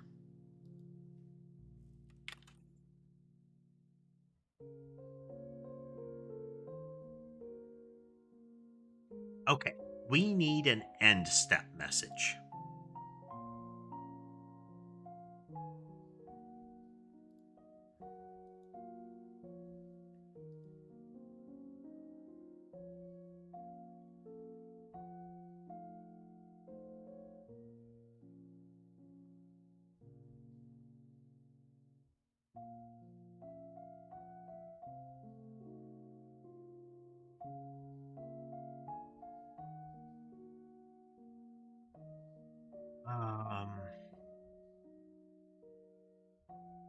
I want to call it end frame because that's, while accurate,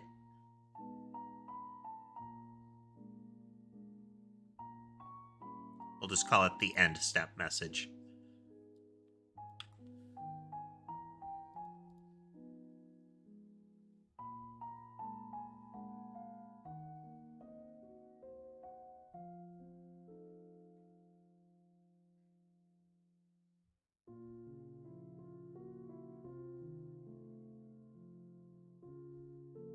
These are behavior messages.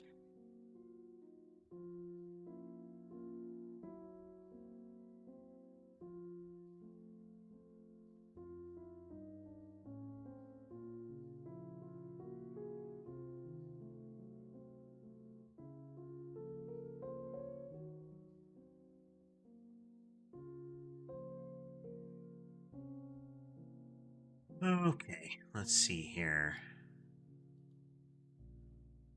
Nothing to extend. The end step message really is another empty one for now, and we'll leave it that way. What end step is for is to kind of cap everything that's happened.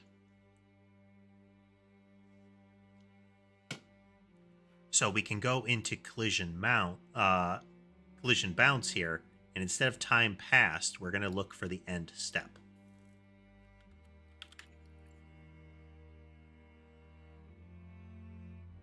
What this will mean is it will never bounce again. It will bounce once because we're never sending an end step.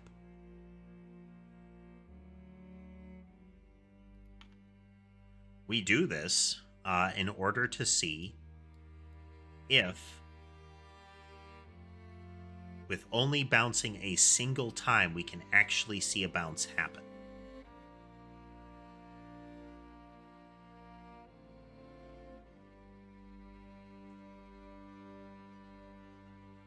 Yes, okay. We are multi-bouncing. We have the same event happening multiple times.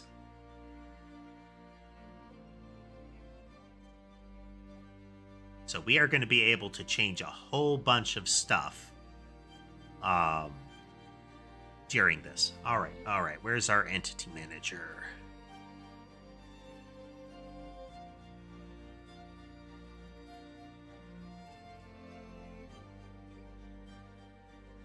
So whenever we get a update call, we go in and we say, for every entity, we call time passed on it. We call handle message on that. We call physics update on it.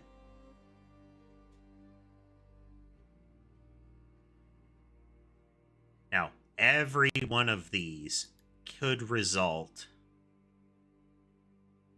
in messages happening. And the physics one can result in all of that happening. We need an end step call.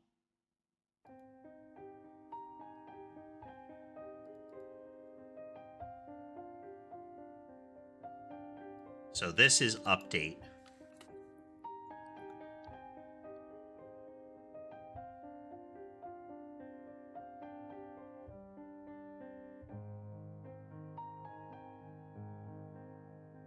Our base entity manager, and it now needs an end step method.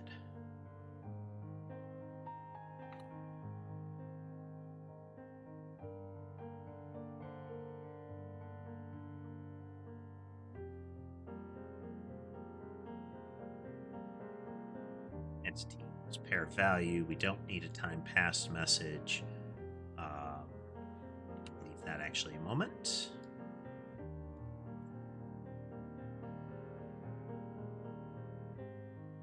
We're just going to say new and step mess. No.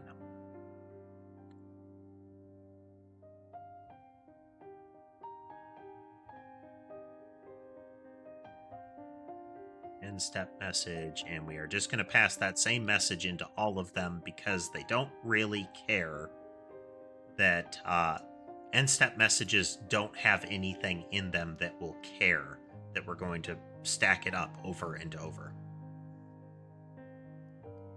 This will relay down. Now, bounce should be able to happen multiple times, but it will happen on subsequent frames. So, an entire collision gets resolved before bounce can fire again. Okay, it immediately turned back there. Well, some of it turned back. Let's get more of them in play. Okay, we do have bounces happening internally now.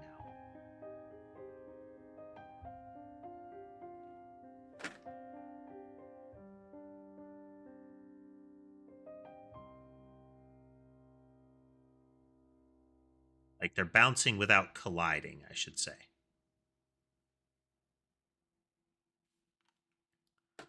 More of them in play.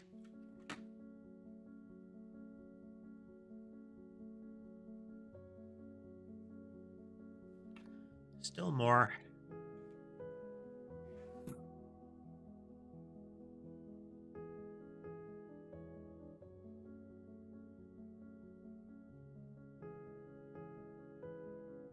Start again with that logic in play.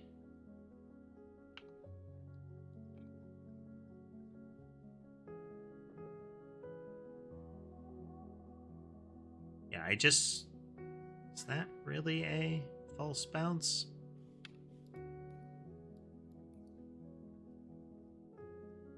Yeah, we're getting false bounces in here.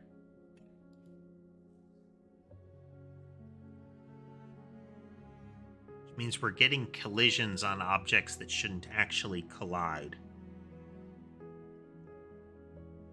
That's problematic for sure.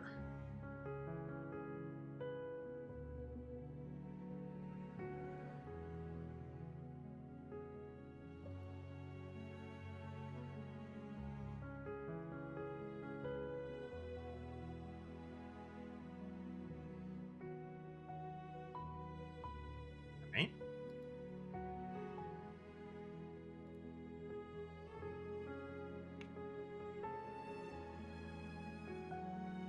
Just a second. They've run out of food, and Sky is entering mischief mode accordingly.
So we know we're getting false collisions here.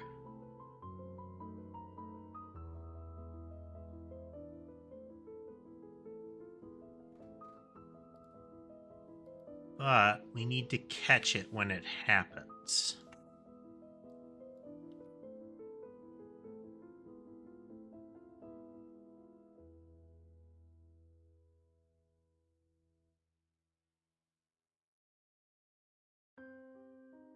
Is it just going to go away magically now?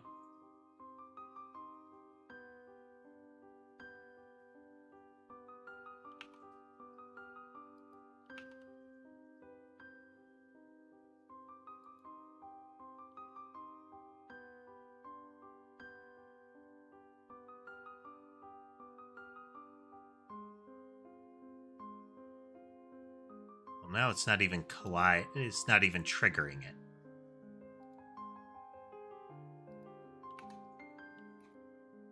Come on now. Pick.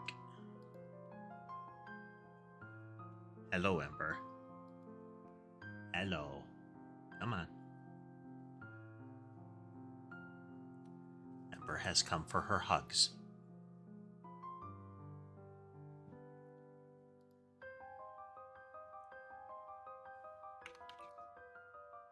And we're breaking on that.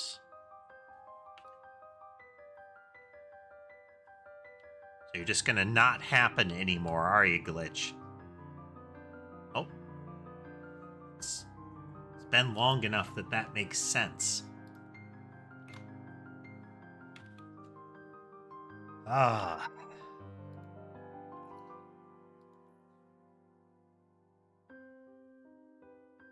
Needs to happen before they can hit a blob.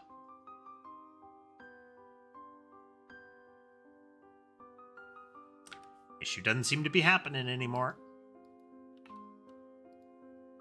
I acknowledge you, Ember. I do. Says, well, yeah, you should be petting me if you do.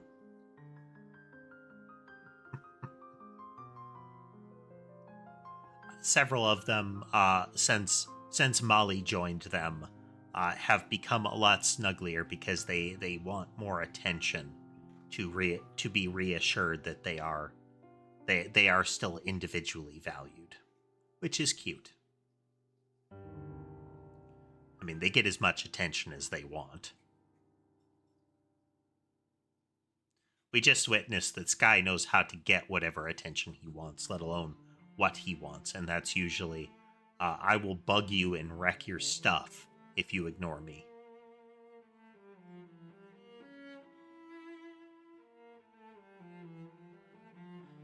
Okay, so we have end step there. Let's go into our enemy health now. Yep.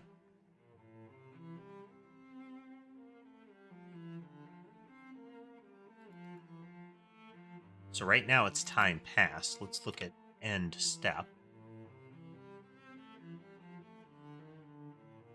So now at the end of a frame is when they go away, not the next frame.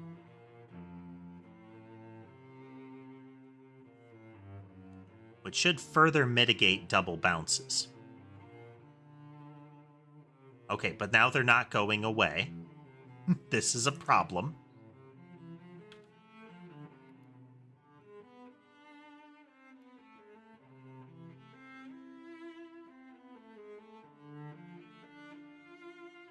This is a problem.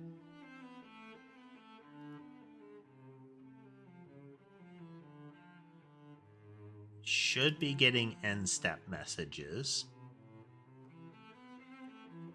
And we're calling entity manager remove entity on it, which will be processed before we get to that.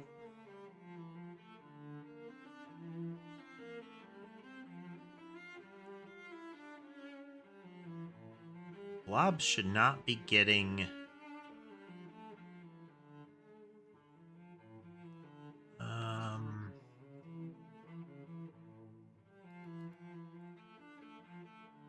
So collision message has a source and a target in the message. And when we have a collision bounce...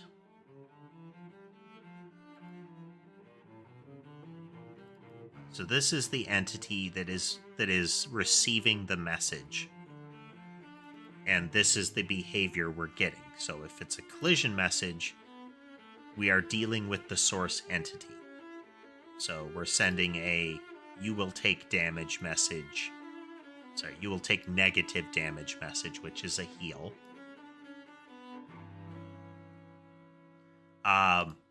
Yet again, this is how Noida's heals work. Inflict negative harm. In Noida in particular, heals do heal damage. If you take heal damage that is positive, it can still kill you. You can also accomplish the same thing with negative resistance. But that tends to be a fixed number.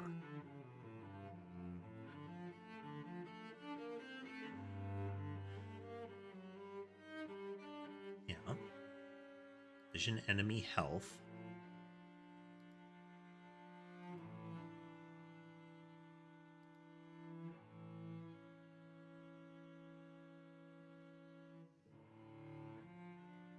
This should only be triggered by impacts.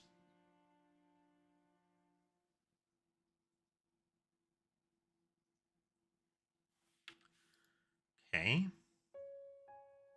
We are never getting an end step message.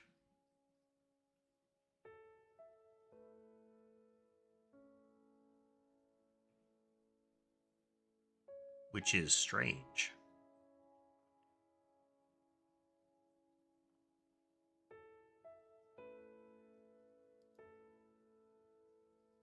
Oh.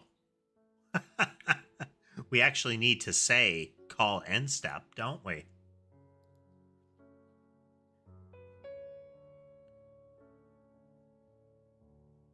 Where are you hiding? Okay, so in physics process, we go through and we do all of these things. So we update the entities to get their position going. And now we are going to call end step.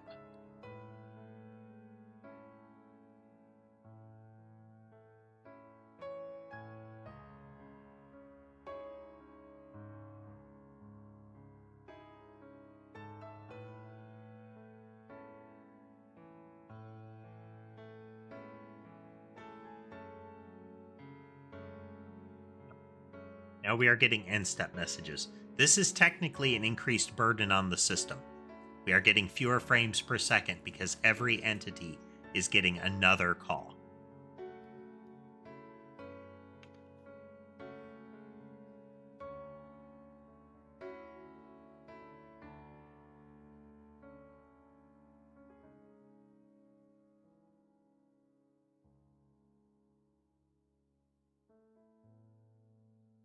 Can we make this more concise? Unsure. Because collision is a key factor here. All right, let's make them orbit now.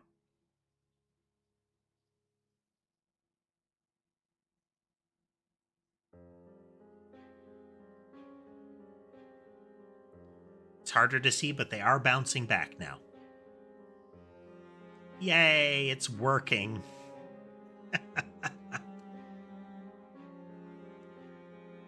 Interestingly, orbits in general do not bounce back. An outward spiral not affected by a random direction would not bounce back. Can we make that happen? Technically, yes. But to do that, what we need to do is change the method of rotation. We need to make sure that we do not change its out or in. But what we would have to do is change how we apply that rotation. We could do a 180 on it easily enough, but any other rotation gets trickier. So if we look at move rotate, we have a notation here. If you set this rotation, the degree increment, to negative, it's going to go counterclockwise. Technically, yeah. So this is saying that a negative degree increment is saying go counterclockwise, but the angle increment and the speed have to have matching signs if it's going to be an inward rotation, otherwise outward. So what we would do is we would change the degree increment based on that rotation. But that comes down to how we want it to rotate. So if I tell it to rotate counter to its direction, we would need to change that accordingly. So a 180 degree rotation would just be make this negative. Change how you rotate.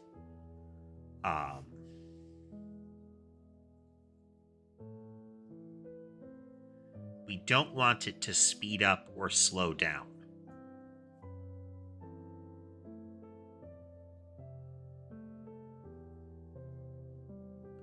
Which then begs the question, should we be adding our rotated here?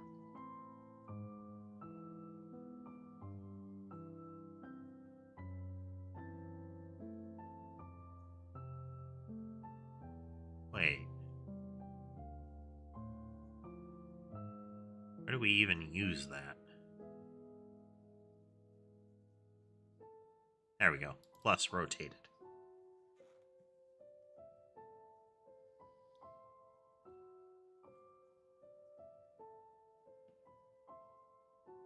Okay, rotated is a fixed value. That's why.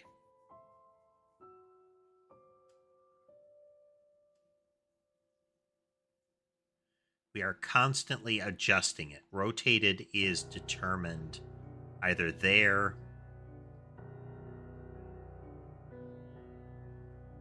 Welcome to having to relearn all of your code on the reg.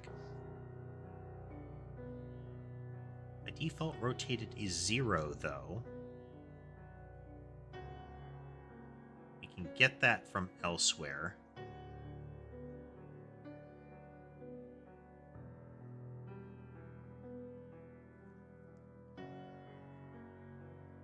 Okay. This right here is where the rotated is wrong.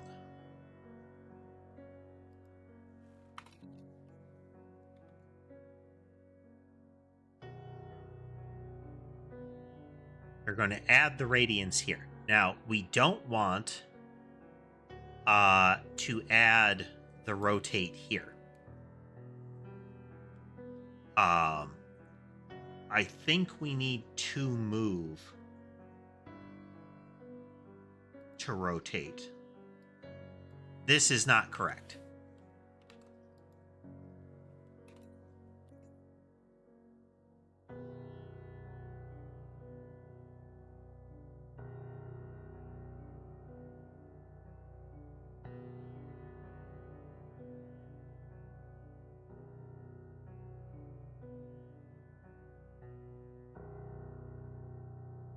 Is a float.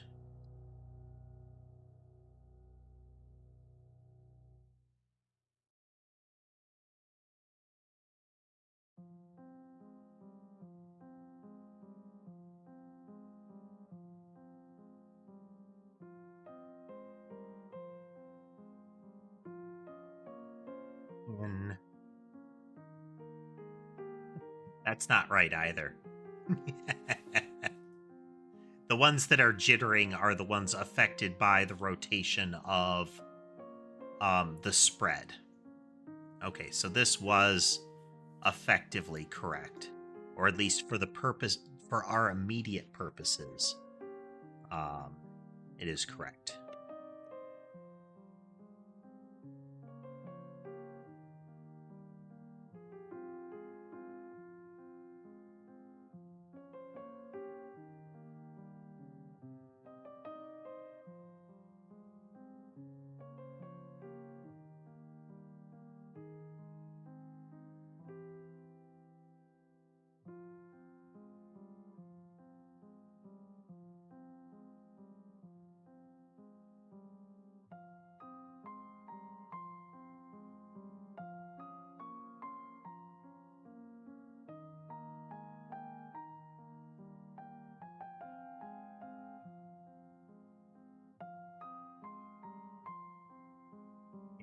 Tightens up every time.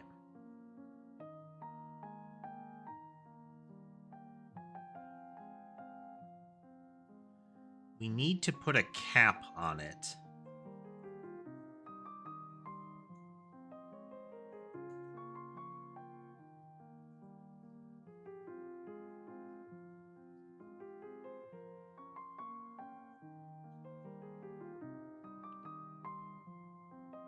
I mean, in theory, doing this should cause some of them to have that crazy tight rotation.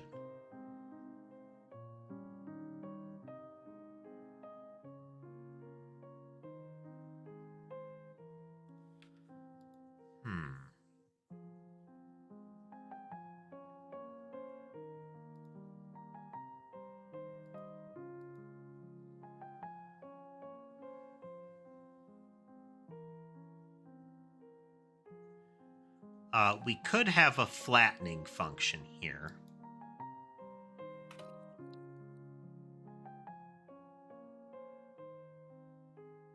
So we have degrees to radians here. Radians to degrees. So we can have... We're going to brute force this a little bit.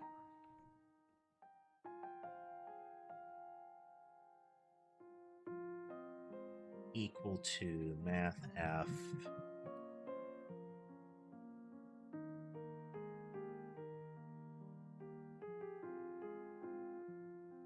60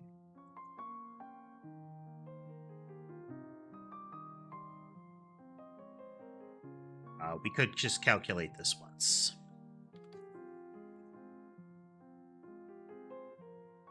This returns a float.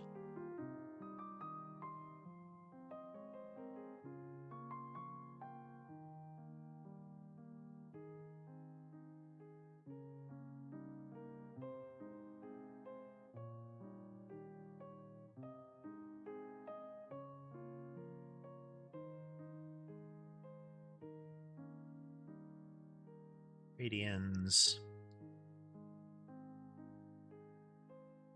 Anytime we rotate it, we're going to cap that, just to be sure. Let's see if that does enough.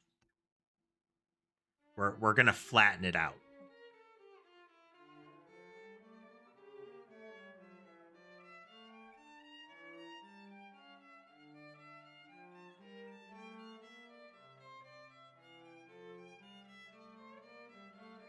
Nope, still tightening up. What are we missing? This works fine when it's applied once. When we're adjusting it later, it becomes a problem.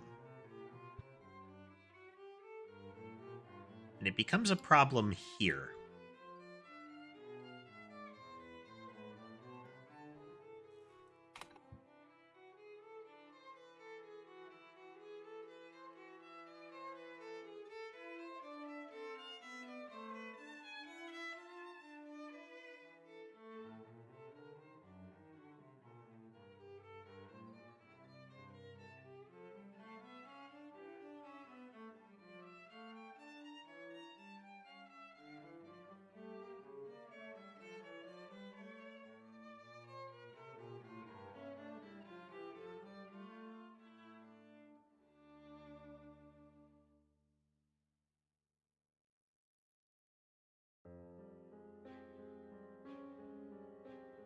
In here.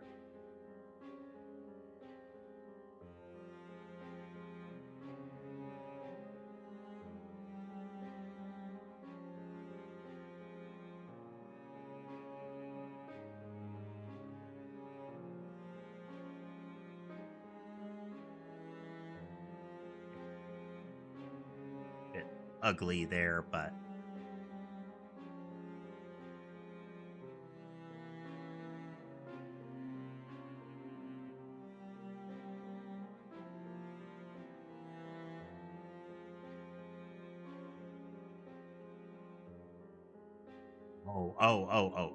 oh.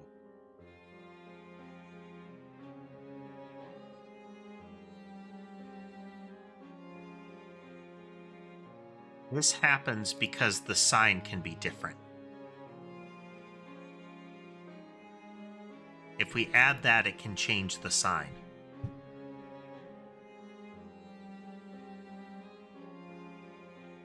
And it can change the whole method of rotation here.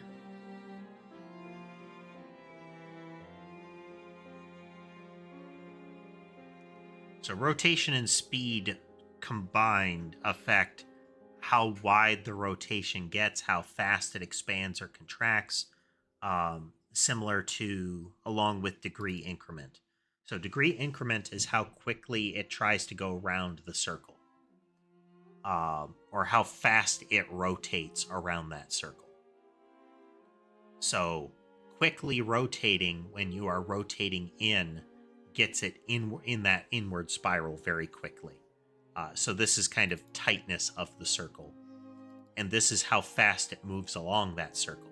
If it moves very quickly, it expands the ring out.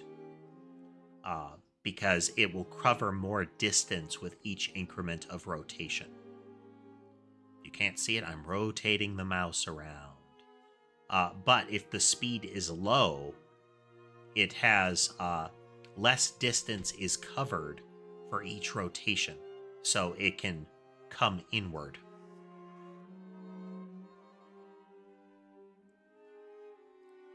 There's got to be an algorithm I can use to make it so that it just stays in a circle.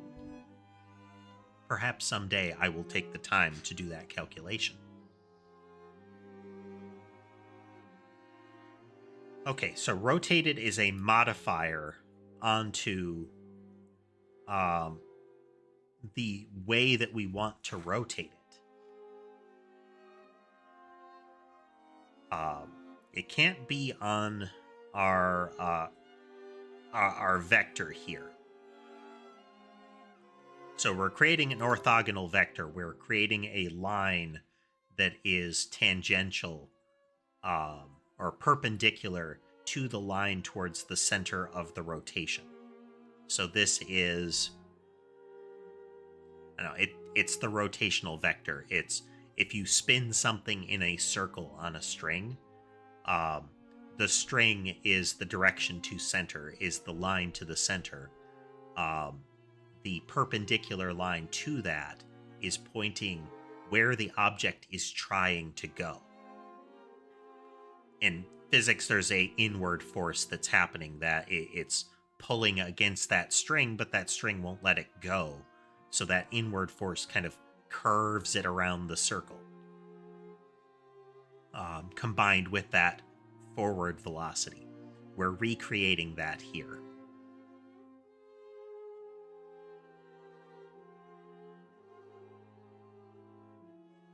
Whereas we get our direction to center here. That's our inward force.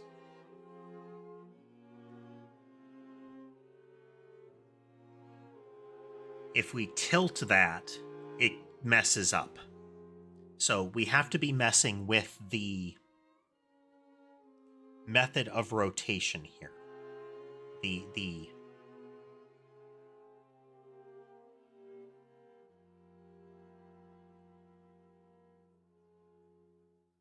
So by adding rotated into this, we are changing the way it rotates. By messing with it subsequently, we're seeing it happen further and further. This creates kind of the result that looks neat, because you get the rotation is happening along the pathway. But when it comes to rotations like this, that is, if we spread the 3 out, the spread is happening as if the line was that curve.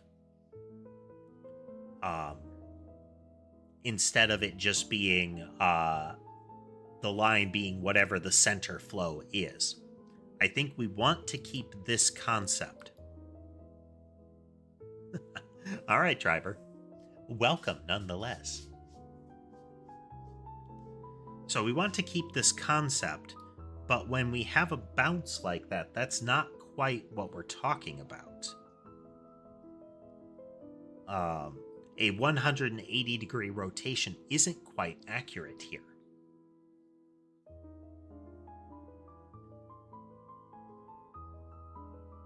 Because that's not really what's going on. Right now, we're always rotating it positively 180 degrees. That's not the rotation that's actually happening. So we don't need to worry about this bit.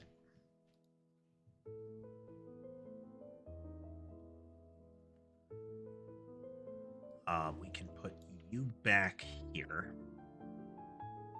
Just get rid of all that. So what we want to have happen is that the radians coming in here are actually what we mean in the bounce. So let's actually make the bounce do what we want it to do. But first, let me get an interim commit as well.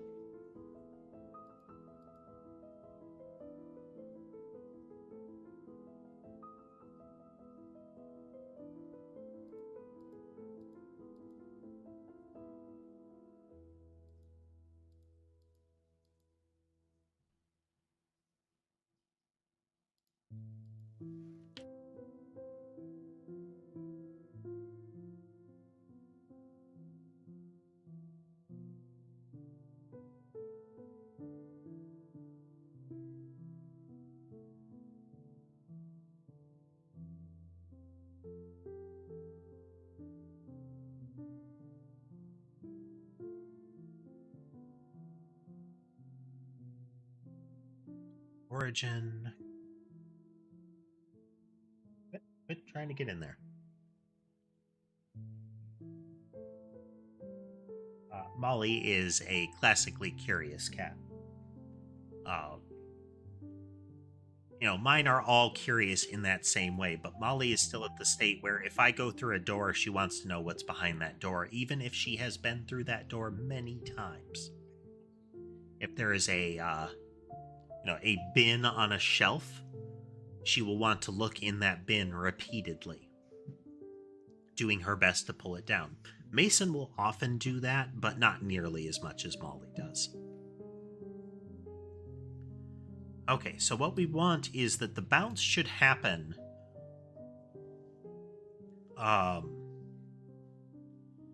along the plane that is represented as the space between the two of them.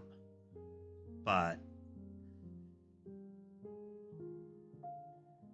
effectively, we want a triangle set up between the two of them, but it's to figure out what plane it should be bouncing on in that circle. It can't be the plane that is essentially a perpendicular line to the direction between the two. We need the direction of current motion on the entity coming in, and we also would want the direction of current motion on the entity that we can see. If the entity that we are impacting is not moving at all, then a 180 bounce is viable. At that point, the plane is that perpendicular line.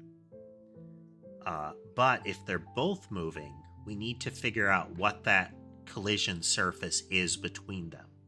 Because if they're both moving, you get that kind of glancing effect instead of a bounce back. Can we have a bounce straight back? Yes, we can. It does result in anomalies with rotation. Again, let's show that anomaly happening.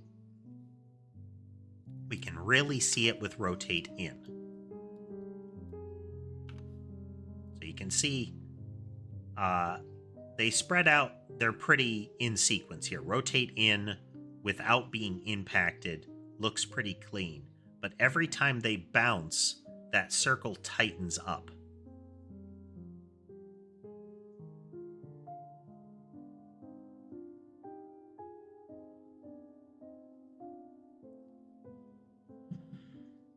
Looking at it, how much do I care?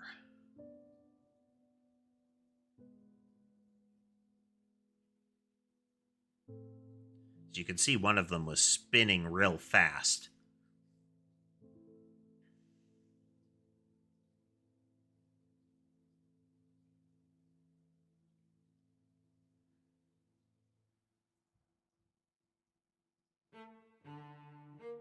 It's all right. Let's try to think this out.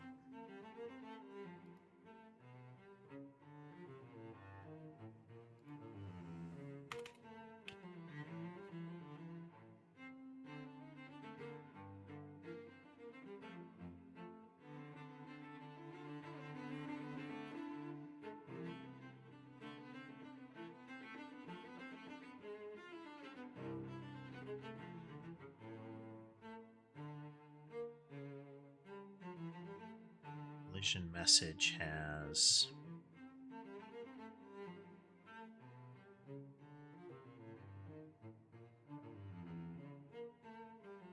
it has a source and a target. The thing we're talking about making impact and the thing it's running into.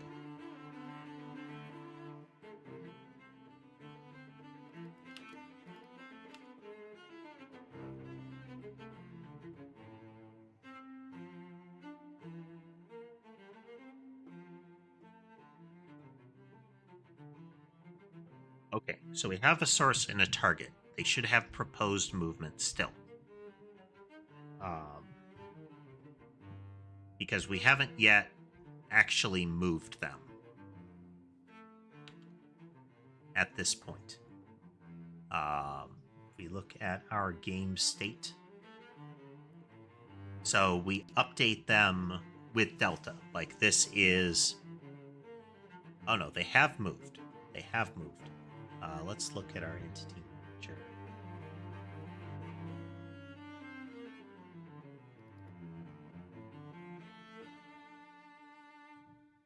Our base entity manager. The one what actually do stuff. So we do our physics update on the entity.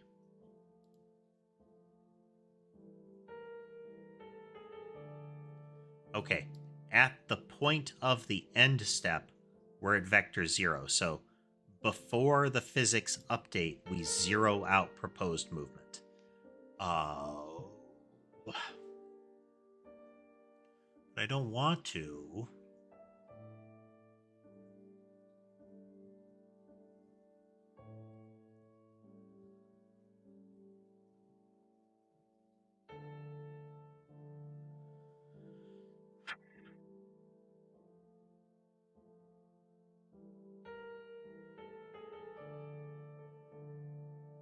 This is the step that says actually move. During the handle message, how much do I charge for CS courses? I am definitely not an instructor. Ultimately, there is. This is not the entirety of it, but the biggest thing that you learn from like academic courses on programming is usually called algorithms and data structures. It's usually a 101 or a 201. But that is effectively theory of programming. You know, how efficient is this kind of search? How would you put this together? That kind of thing. There are nuances to each individual language for that kind of thing, but that's your core theoretical understanding. Is it all of it? No, but that's the one that I would say is how to function. After that, it's kind of winging it.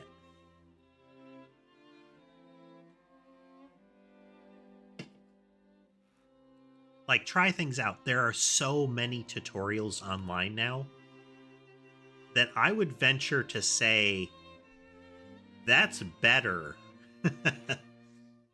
That's better than any sort of I'm sorry, that's at least as good as any sort of program. You can get intensive courses. They're usually like onboarding things or like paid webinars where somebody will go through and give you like a fast crash course.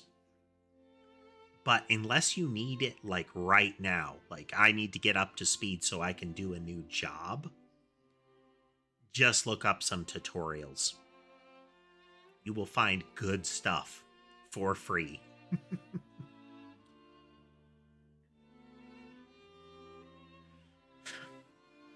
All right, let's look at our entity and see.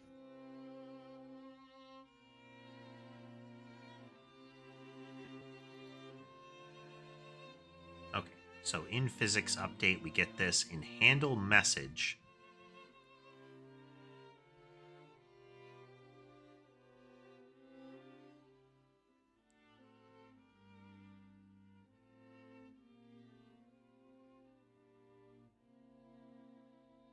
If it's a time message, we could zero out proposed movement.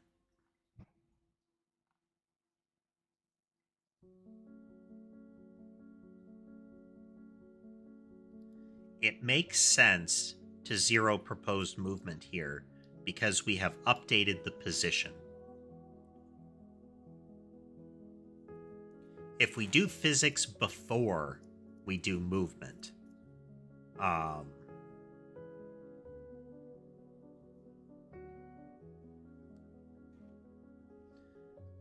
I mean, like I've mentioned, Driver, I never did Godot before this. I'm using Godot tutorials. I'm looking up things on Stack Overflow and Godot forums. The C# I know is entirely self-taught. I had the advantage of having programmed in C++ before, and there is a lot of syntactic crossover, like terminology crossover. It's why I like curly braces. But beyond that, I'm largely winging it. Does that make me a super best programmer? No. But does it make me capable of doing plenty effective stuff? Yes. And that's kind of where you want to be. You don't need to be a linguist. You don't need to be a multilingual interpreter in order to speak multiple languages.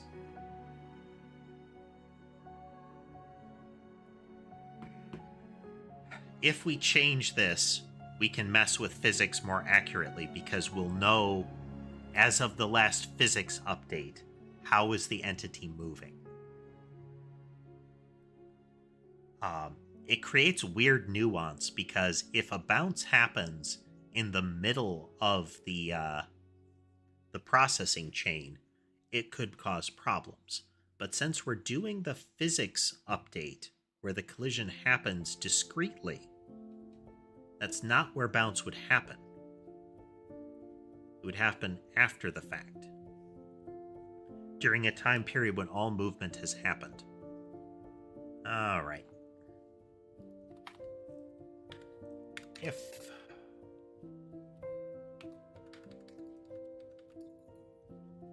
message is time passed, this is kind of a prior knowledge thing. I know that movement happens in another place, but that's okay, I think.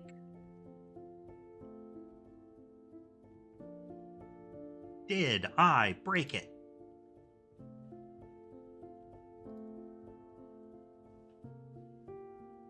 Everything seems to be working.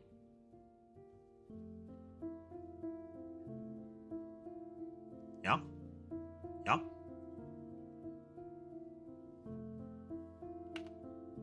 So we have our bouncing happening. 27 yarn balls at once.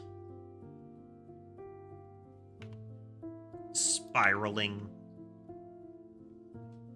I haven't considered what spiral out does when it bounces. Let's break that down further so we get more clear events here.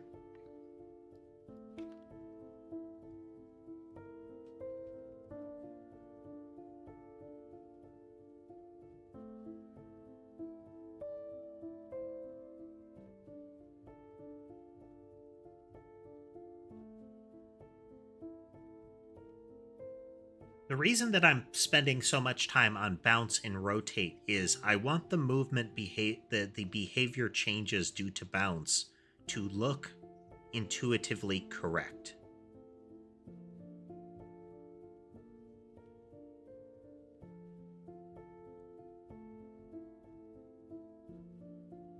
So like if I mess with toMove, it still creates problems based on the rotation. That's not what we actually want it to do.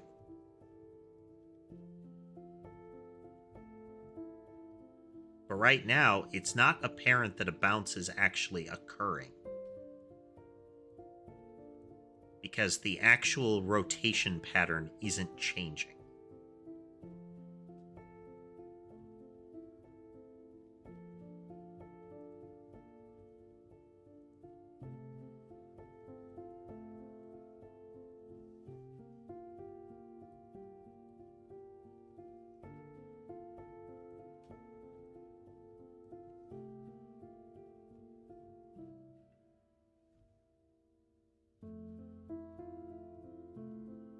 How would we do this?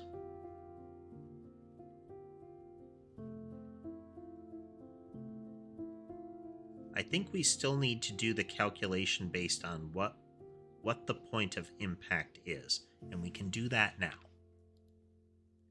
So having done this part, let's get that interim committed here.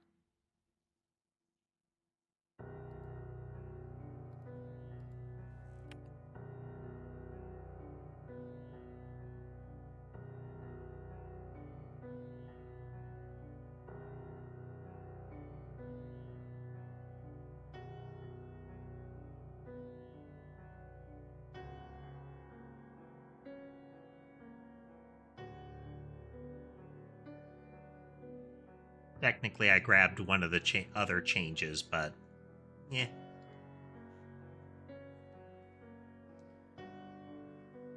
Okay, so we have proposed movement to mess with inside of bounce.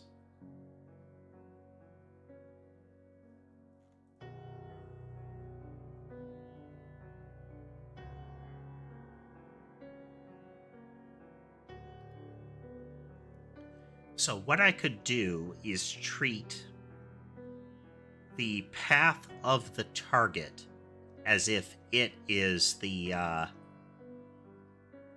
direction, the point of bounce impact. That is one thing I could do. The other would be to extend both of them infinitely and look for the point of impact between the source of the collision and the target's path. Would that be the same thing, though? No, not quite. And I could create that bounce based on that plane, by a plane that intersects those two, that kind of bisects that. But is that accurate? Again, we want the glance off effect. I don't want it to be a direct collision. So if we... So I want the angle between the two of them.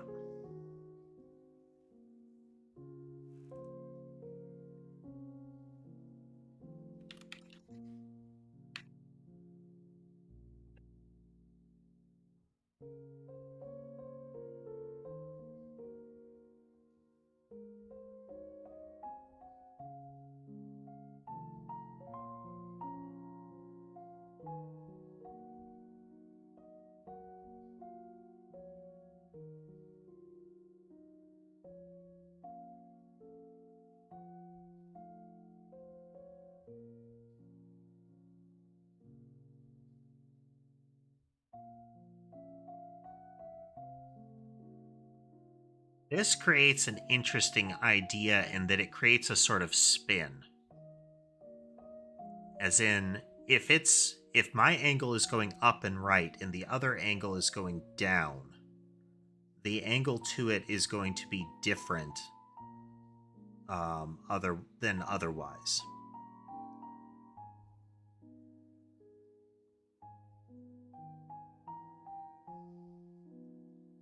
As in, let's... Oh, here we go, here we go.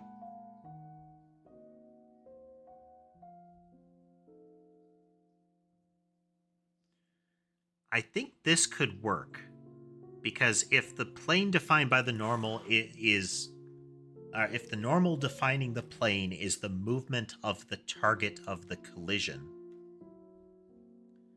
then I would get a angle. I could then get the angle off of that one.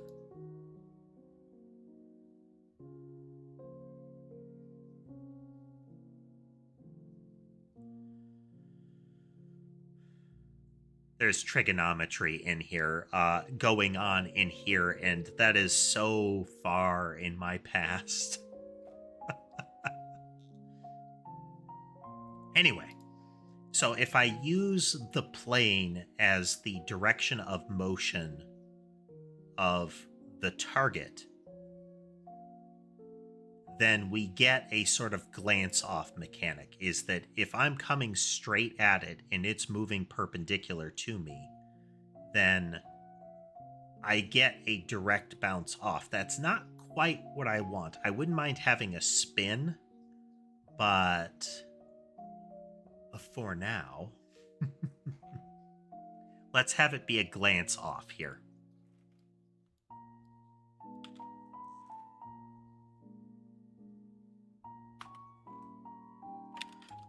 To bounce vector is equal to collision message dot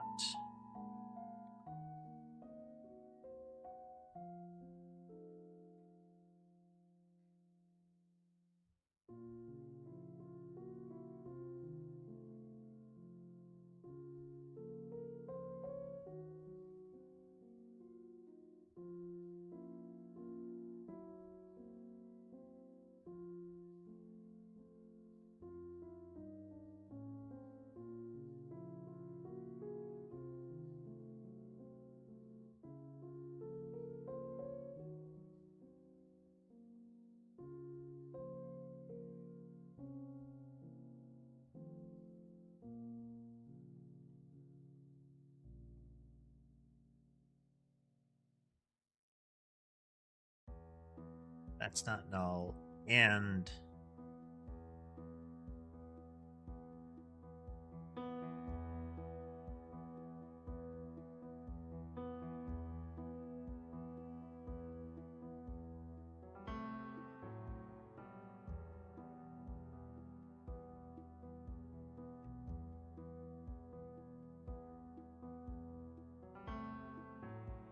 bounce off of collision vector dot target dot proposed movement.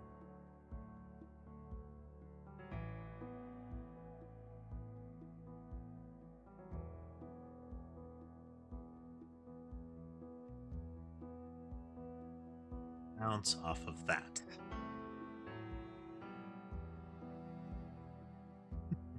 Hello, diminished. All right.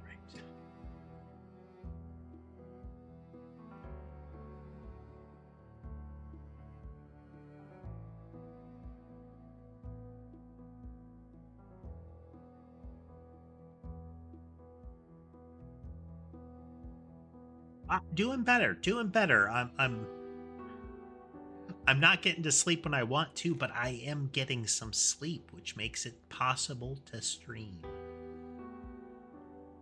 We're going to see how long we can carry this. The longer we can carry this, the more frequently we can stream. I still want to get to a earlier programming stream followed by a later gaming stream. There are some games I want to play on stream. You're Not My Neighbor released on Steam, and thus I'm willing to play it.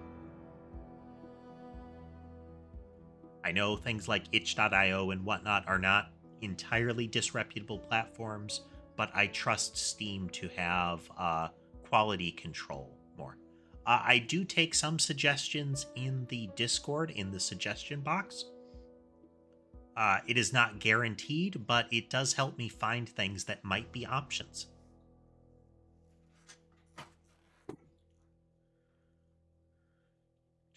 bounce radians.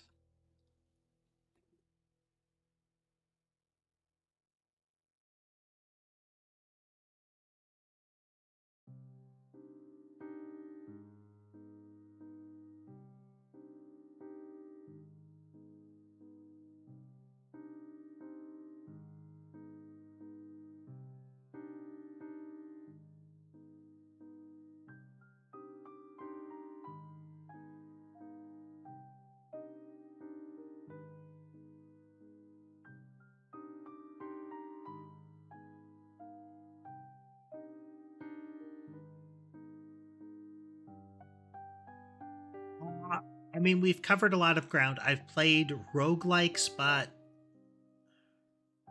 I try to play things that are clean for one-off if we need to. And if it's... Let's put it another way. I like puzzle games to an extent. Depends on the puzzle. I like detective games.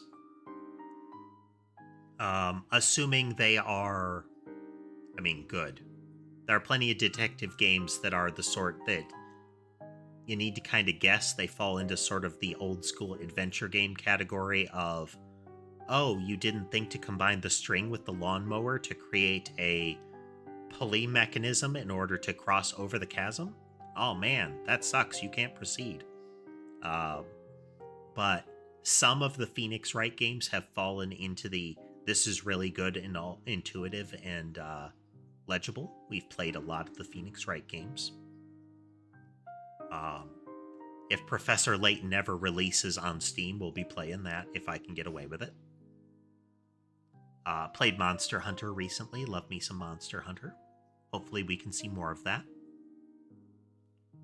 I like me some Eldritch horror, but I don't like cabinet stealth. That is, for example, Outlast. The horror game Outlast, I don't like, because the core mechanic is the monster chase you and you hide in cabinet. If you're more old school, Clock Tower has the same problem. It's why I never finished Amnesia Dark Descent. As soon as they introduced the monster and the mechanic was hide in a cabinet, I'm done.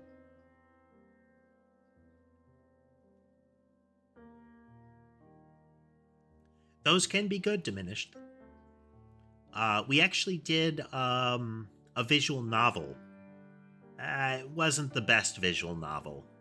They actually kind of dropped the ball on some of the visual, and the choices weren't great. But visual novels can be good.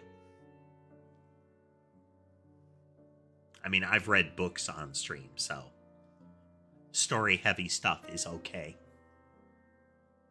If it needs a gamepad to be played, I'm likely to pass it by. Gamepads make my carpal tunnel flare up like crazy.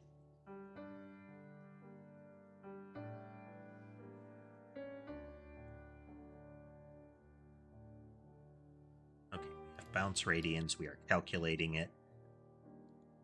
Does it work? Does it work how I want it to work is the other question.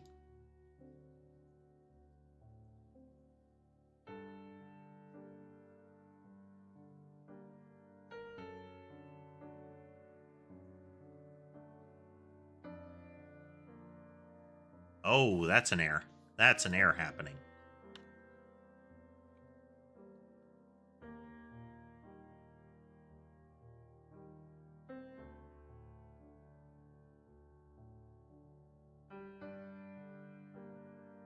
Well, put the suggestions in there, and I'm willing to take a look. We definitely have error states happening there. There is a noticeable hitch in performance every time a collision happened. Oh yeah. It's not normalized. Okay, okay, okay.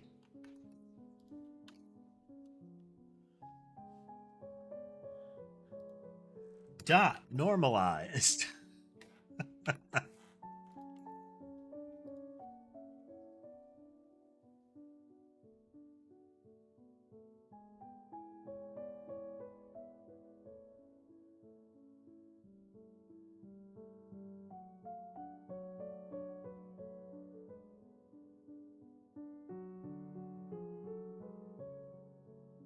Oh yeah. Oh yeah, we're getting there.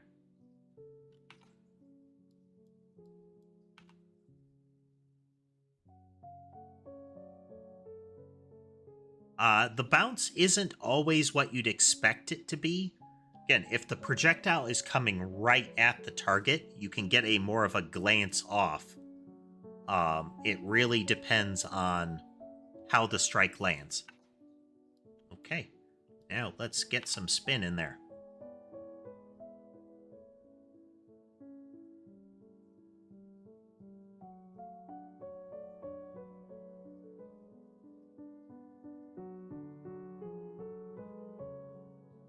This is not perfect, but I actually don't mind the result.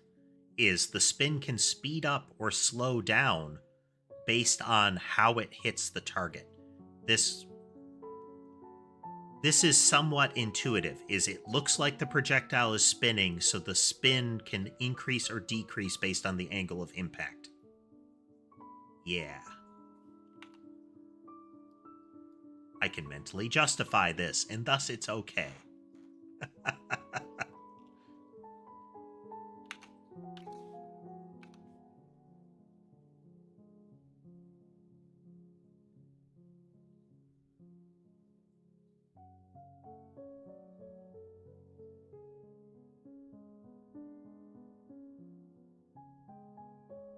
Now, it does create the appearance of piercing when it's a spiral out.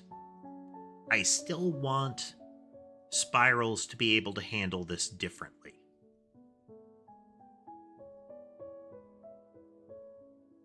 I would love it if the direction reversed when a bounce happened.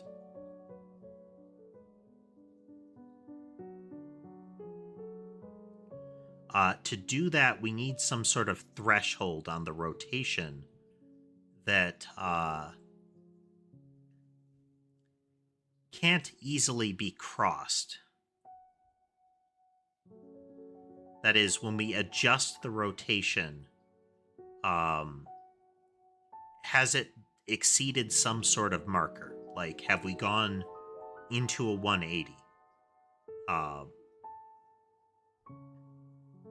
If we do a 360 rotation, that means we haven't rotated. But if we get to a 180, we have reversed direction.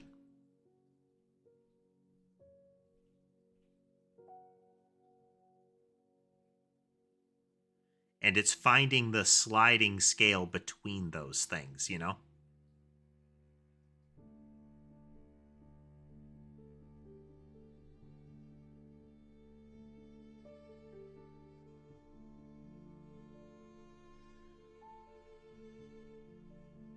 Because I think ultimately what we're looking at is a ratio of change. We're not actually looking at an angle of change when it comes to words.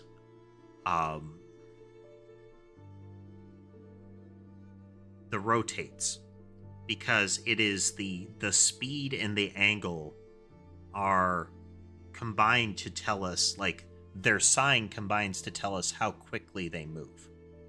So if I move in a positive direction and I rotate in a positive direction, then I get one behavior. So the signs have to change together.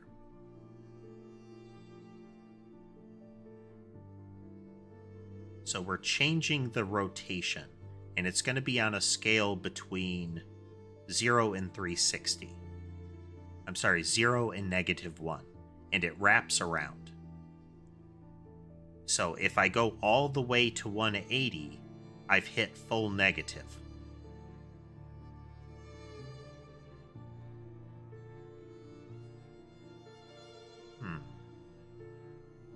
But in the same vein, if I go negative in rotation, do we do the same thing there?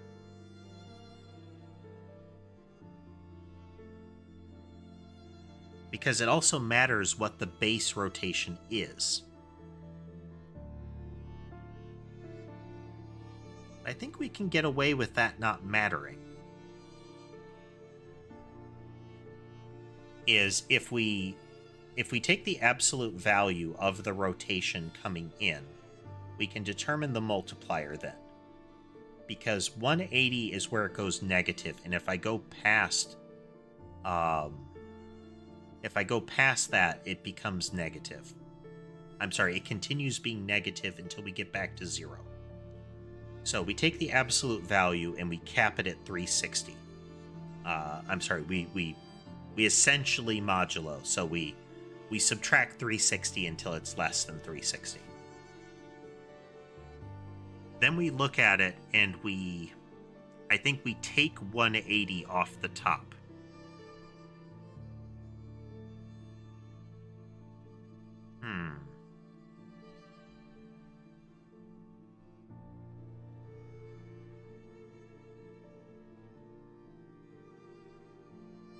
We take 180 off the top. If it's negative, we haven't yet reached the negative threshold. Oh, this is relatively complicated. Okay, let's text it out here. So if we go into move rotate. So right here, we're applying radians directly to it, but that's not quite right. We're still going to pass it up to the rest of it just in case the targeter matters here. But what we're saying is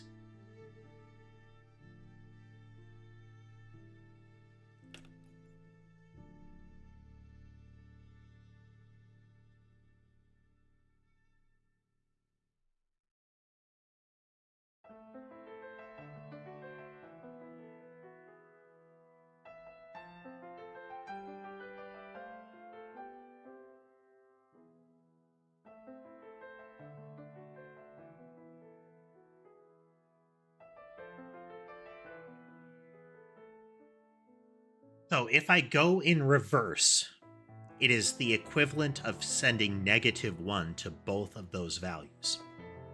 That is, if we're rotating clockwise, we're suddenly going to rotate counterclockwise, but we're still going to maintain whether we're rotating in or out. If I wanted to make it so a circle in could become a circle out by bounce, I would only multiply one of them. But for the time being, if it's a circle in, it stays a circle in. It just reverses course.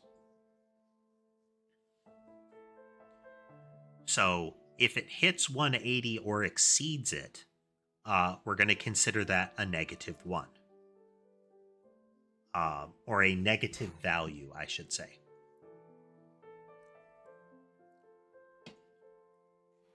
It will still be negative as we rotate around. But at that point, we are looking at the distance between 360 and 180 in reverse as opposed to the distance between 0 and 180.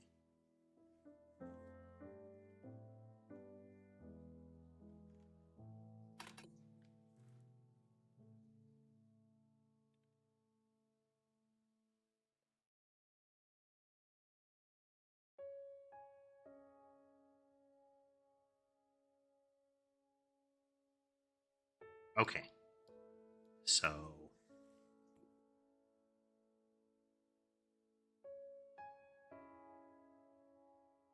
we're going to store this off. Generally, you don't need to do this.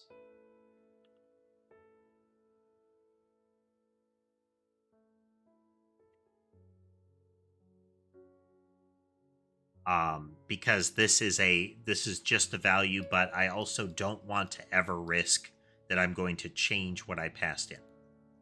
This is a double, it's passed by value. You would explicitly pass it by reference. If it were an object, you have to be careful not to mess with the object because that is a reference. Okay. So now we have, it doesn't matter whether it's negative or positive. Okay. But we do need to know whether it starts negative or positive.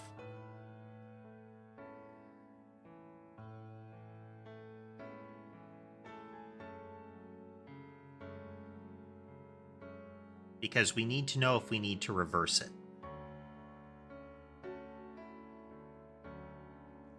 It is indeed sorcery, maybe.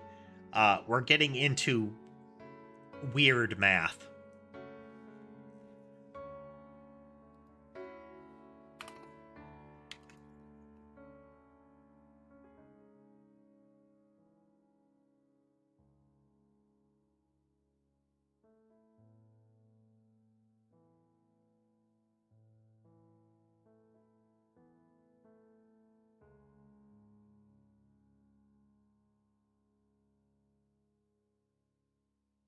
Okay, so if we've got our multiplier to start with.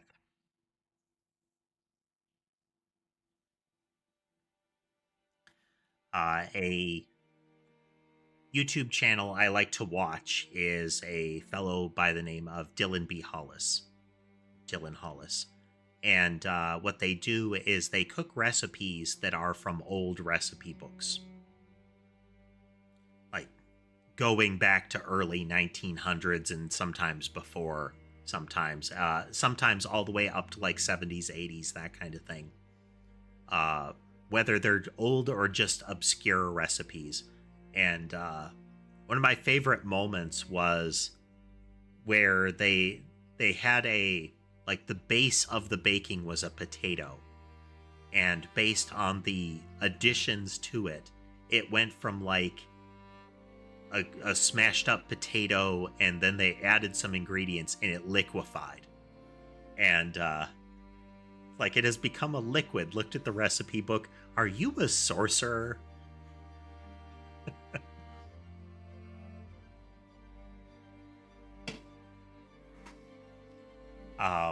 Baking is one of those things that on the surface, you follow a recipe, you get a nice bit of food.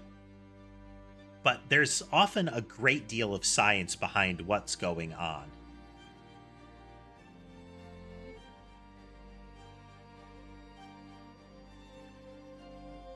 Okay, so there's our base multiplier. We get the absolute value of the radians. So we have a value between 0... okay, now we need to flatten it. Oh, no, yeah. There are science experiments in old textbooks that, like, if you follow it precisely and don't mess around, you can get safe stuff. But if you deviate even a little bit, things get tricky. I remember a physics/chemistry lab.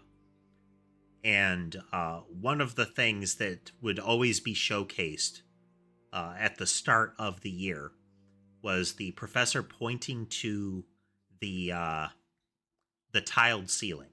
So, like a hanging ceiling. And there was a 3x3 set of pristine white tiles surrounded by a series of tiles that were scorched and brown directly above one of the desks.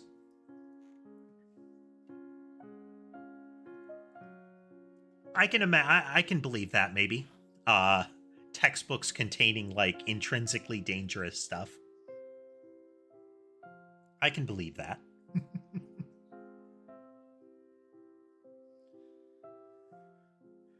Okay, so we have the absolute value. We need to flatten it out into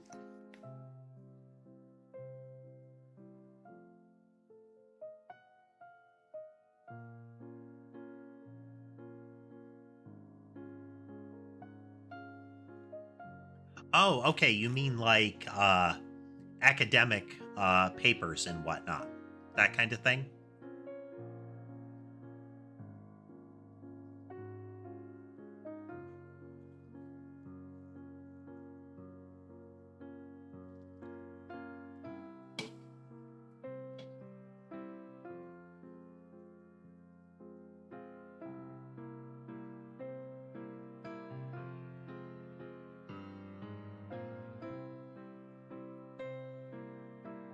Huh.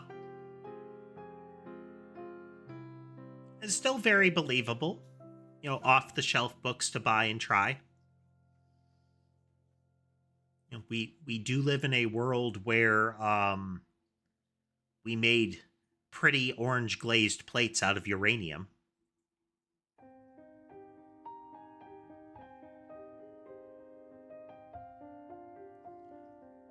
There was a period where chemistry equipment was really easy to get. There were like kids' science kits that had little bottles and samples of various chemicals, and some of them turned out to be the kind of things that you should not be distributing in toy aisles.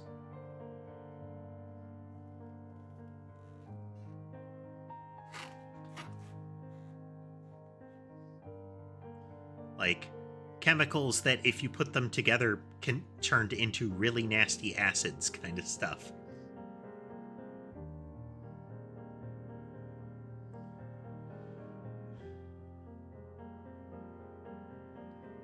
Okay, we also need to account for the existing rotation. Or do we? No, we don't, because we're not going to apply it to rotate it. Or are we?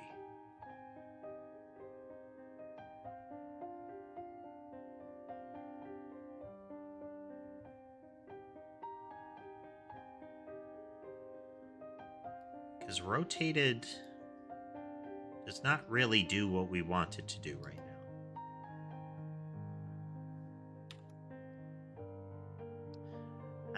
1933 formulary book would imply it was used to create things. Like, there were particular results in substances that people would have a reason to create them.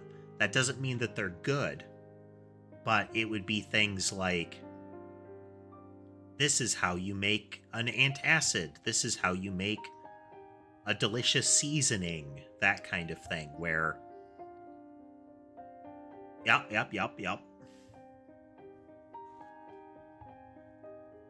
But it's such a pretty color, maybe.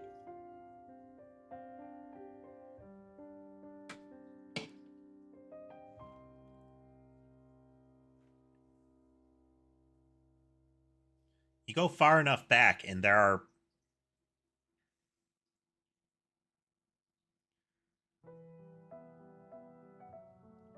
are things like a tincture of, and it could be like, oh, a tincture of radium and, I don't know, arsenic in order to cure a common cold.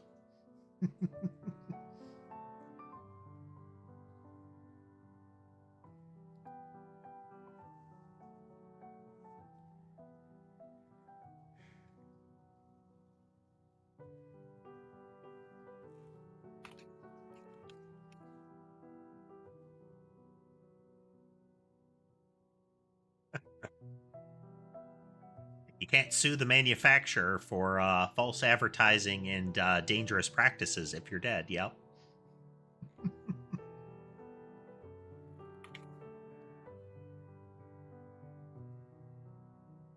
Very scientific snake oil, All right, we're going to have to revisit this.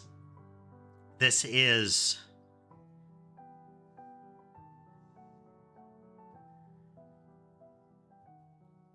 There should be an equation I can find somewhere to change a rotation's direction kind of thing. But I want it to be based on an alteration to the speed and increment. I also want to figure out what the change is so that I don't change how to change it, so I'm not messing with whether it goes inward or outward kind of thing. Okay, but let's wrap up there. So we have basic bounce in place, and that accomplished a couple of things. One, we made a bounce behavior, so we can put that in there. That's neat. But to accomplish that, one of the things we added was the idea of the end step message. And this modified a couple of our handlers, in particular the health handler. health behavior, where if a thing inflicted harm, the enemy health behavior is what looks at that and says whether the entity should go away or not. And previously, what we did is we calculated whether the entity should go away pretty much immediately.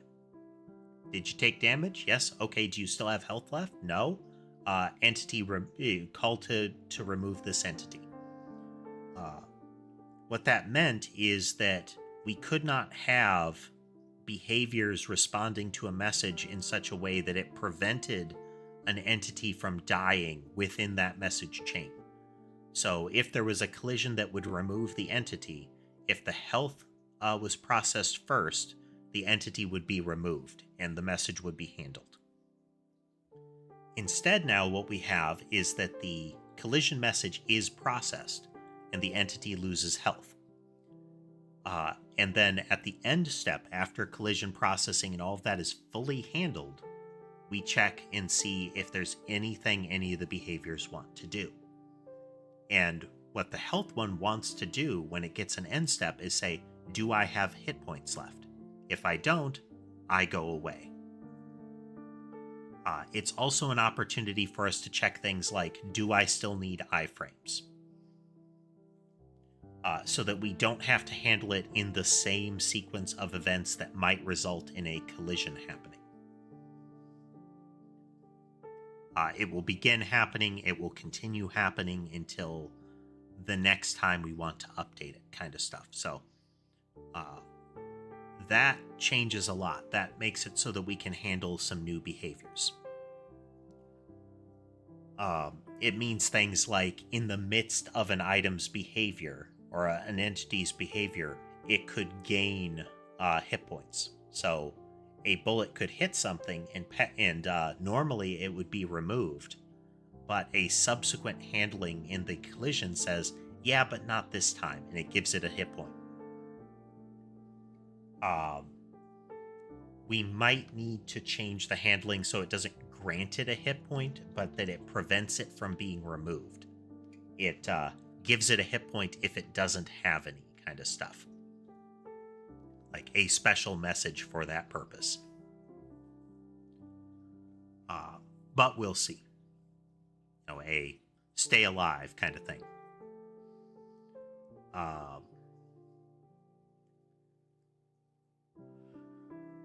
The thing that and we then went into the bouncing logic. We made it so that it will function. Bounce says if you collide with something, gain a hit point and change direction. We altered the way that the movement sequence happens so that we retain the ability to see what the movement direction of the entities was during the physics step, during the time when collisions are checked, which in the bounce lets us say, okay, based on the direction of movement that these entities currently have, I will calculate a angle of motion that is as if they deflected off of each other. It's not perfect. It doesn't account for the collision circle. What it does is accounts purely for the direction of movement. That can result in weird stuff. But for the most part, it ends up looking like they deflect off of each other. Or that the one that bounces deflects off of the one that it impacted with. It's the direction of the movement of the two impacts the bounce. I like that. What we got caught on at the end, and what I still need to think on, we'll do that next time, is how this impacts rotational movement. Things like the spirals. Because those have a different way of moving. And right now, if they collide, it just changes the only thing that's happening is that the underlying movement, the random direction movement, is actually impacted by it properly. At the very least, I want the rotation to be impacted in a more controlled fashion. so that things like the angle of rotation, the direction of rotation, are based on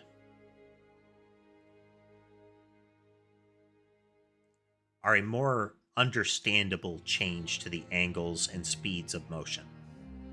Right now, we effectively tighten it by adding a amount of rotation to what we would normally rotate. If that number gets big enough, it tightens the circle too much. It always tightens the circle. It always speeds up the amount of rotation that's happening. And we don't actually want it to do that as a direct increase. We want it to be a proportional increase. If it's rotating slowly and I apply a bounce to it, I want that bounce angle to influence what it was already doing, as opposed to adding a flat number. That is, the harder the angle on the bounce, the more it impacts it. But if it's a slight bounce angle, it will be a slight change to the way the rotation is happening. If it's a bounce that would effectively reverse the direction of the thing coming in, then we want to reverse the rotation. So, if it was rotating to the right, it will now rotate to the left. That could be neat. But it's fiddly math at the moment. So we'll have to work on it. With all that said, I hope everybody had a good time watching us code today. Except we're making progress. It's a lot of math, but we're making progress. We added new things today. If you like what you saw and would like to see more, remember to like, follow, subscribe, comment, all of those good buttons. Press them. It helps the channel grow. And with that, I hope the rest of your day is good, and I will see you next time.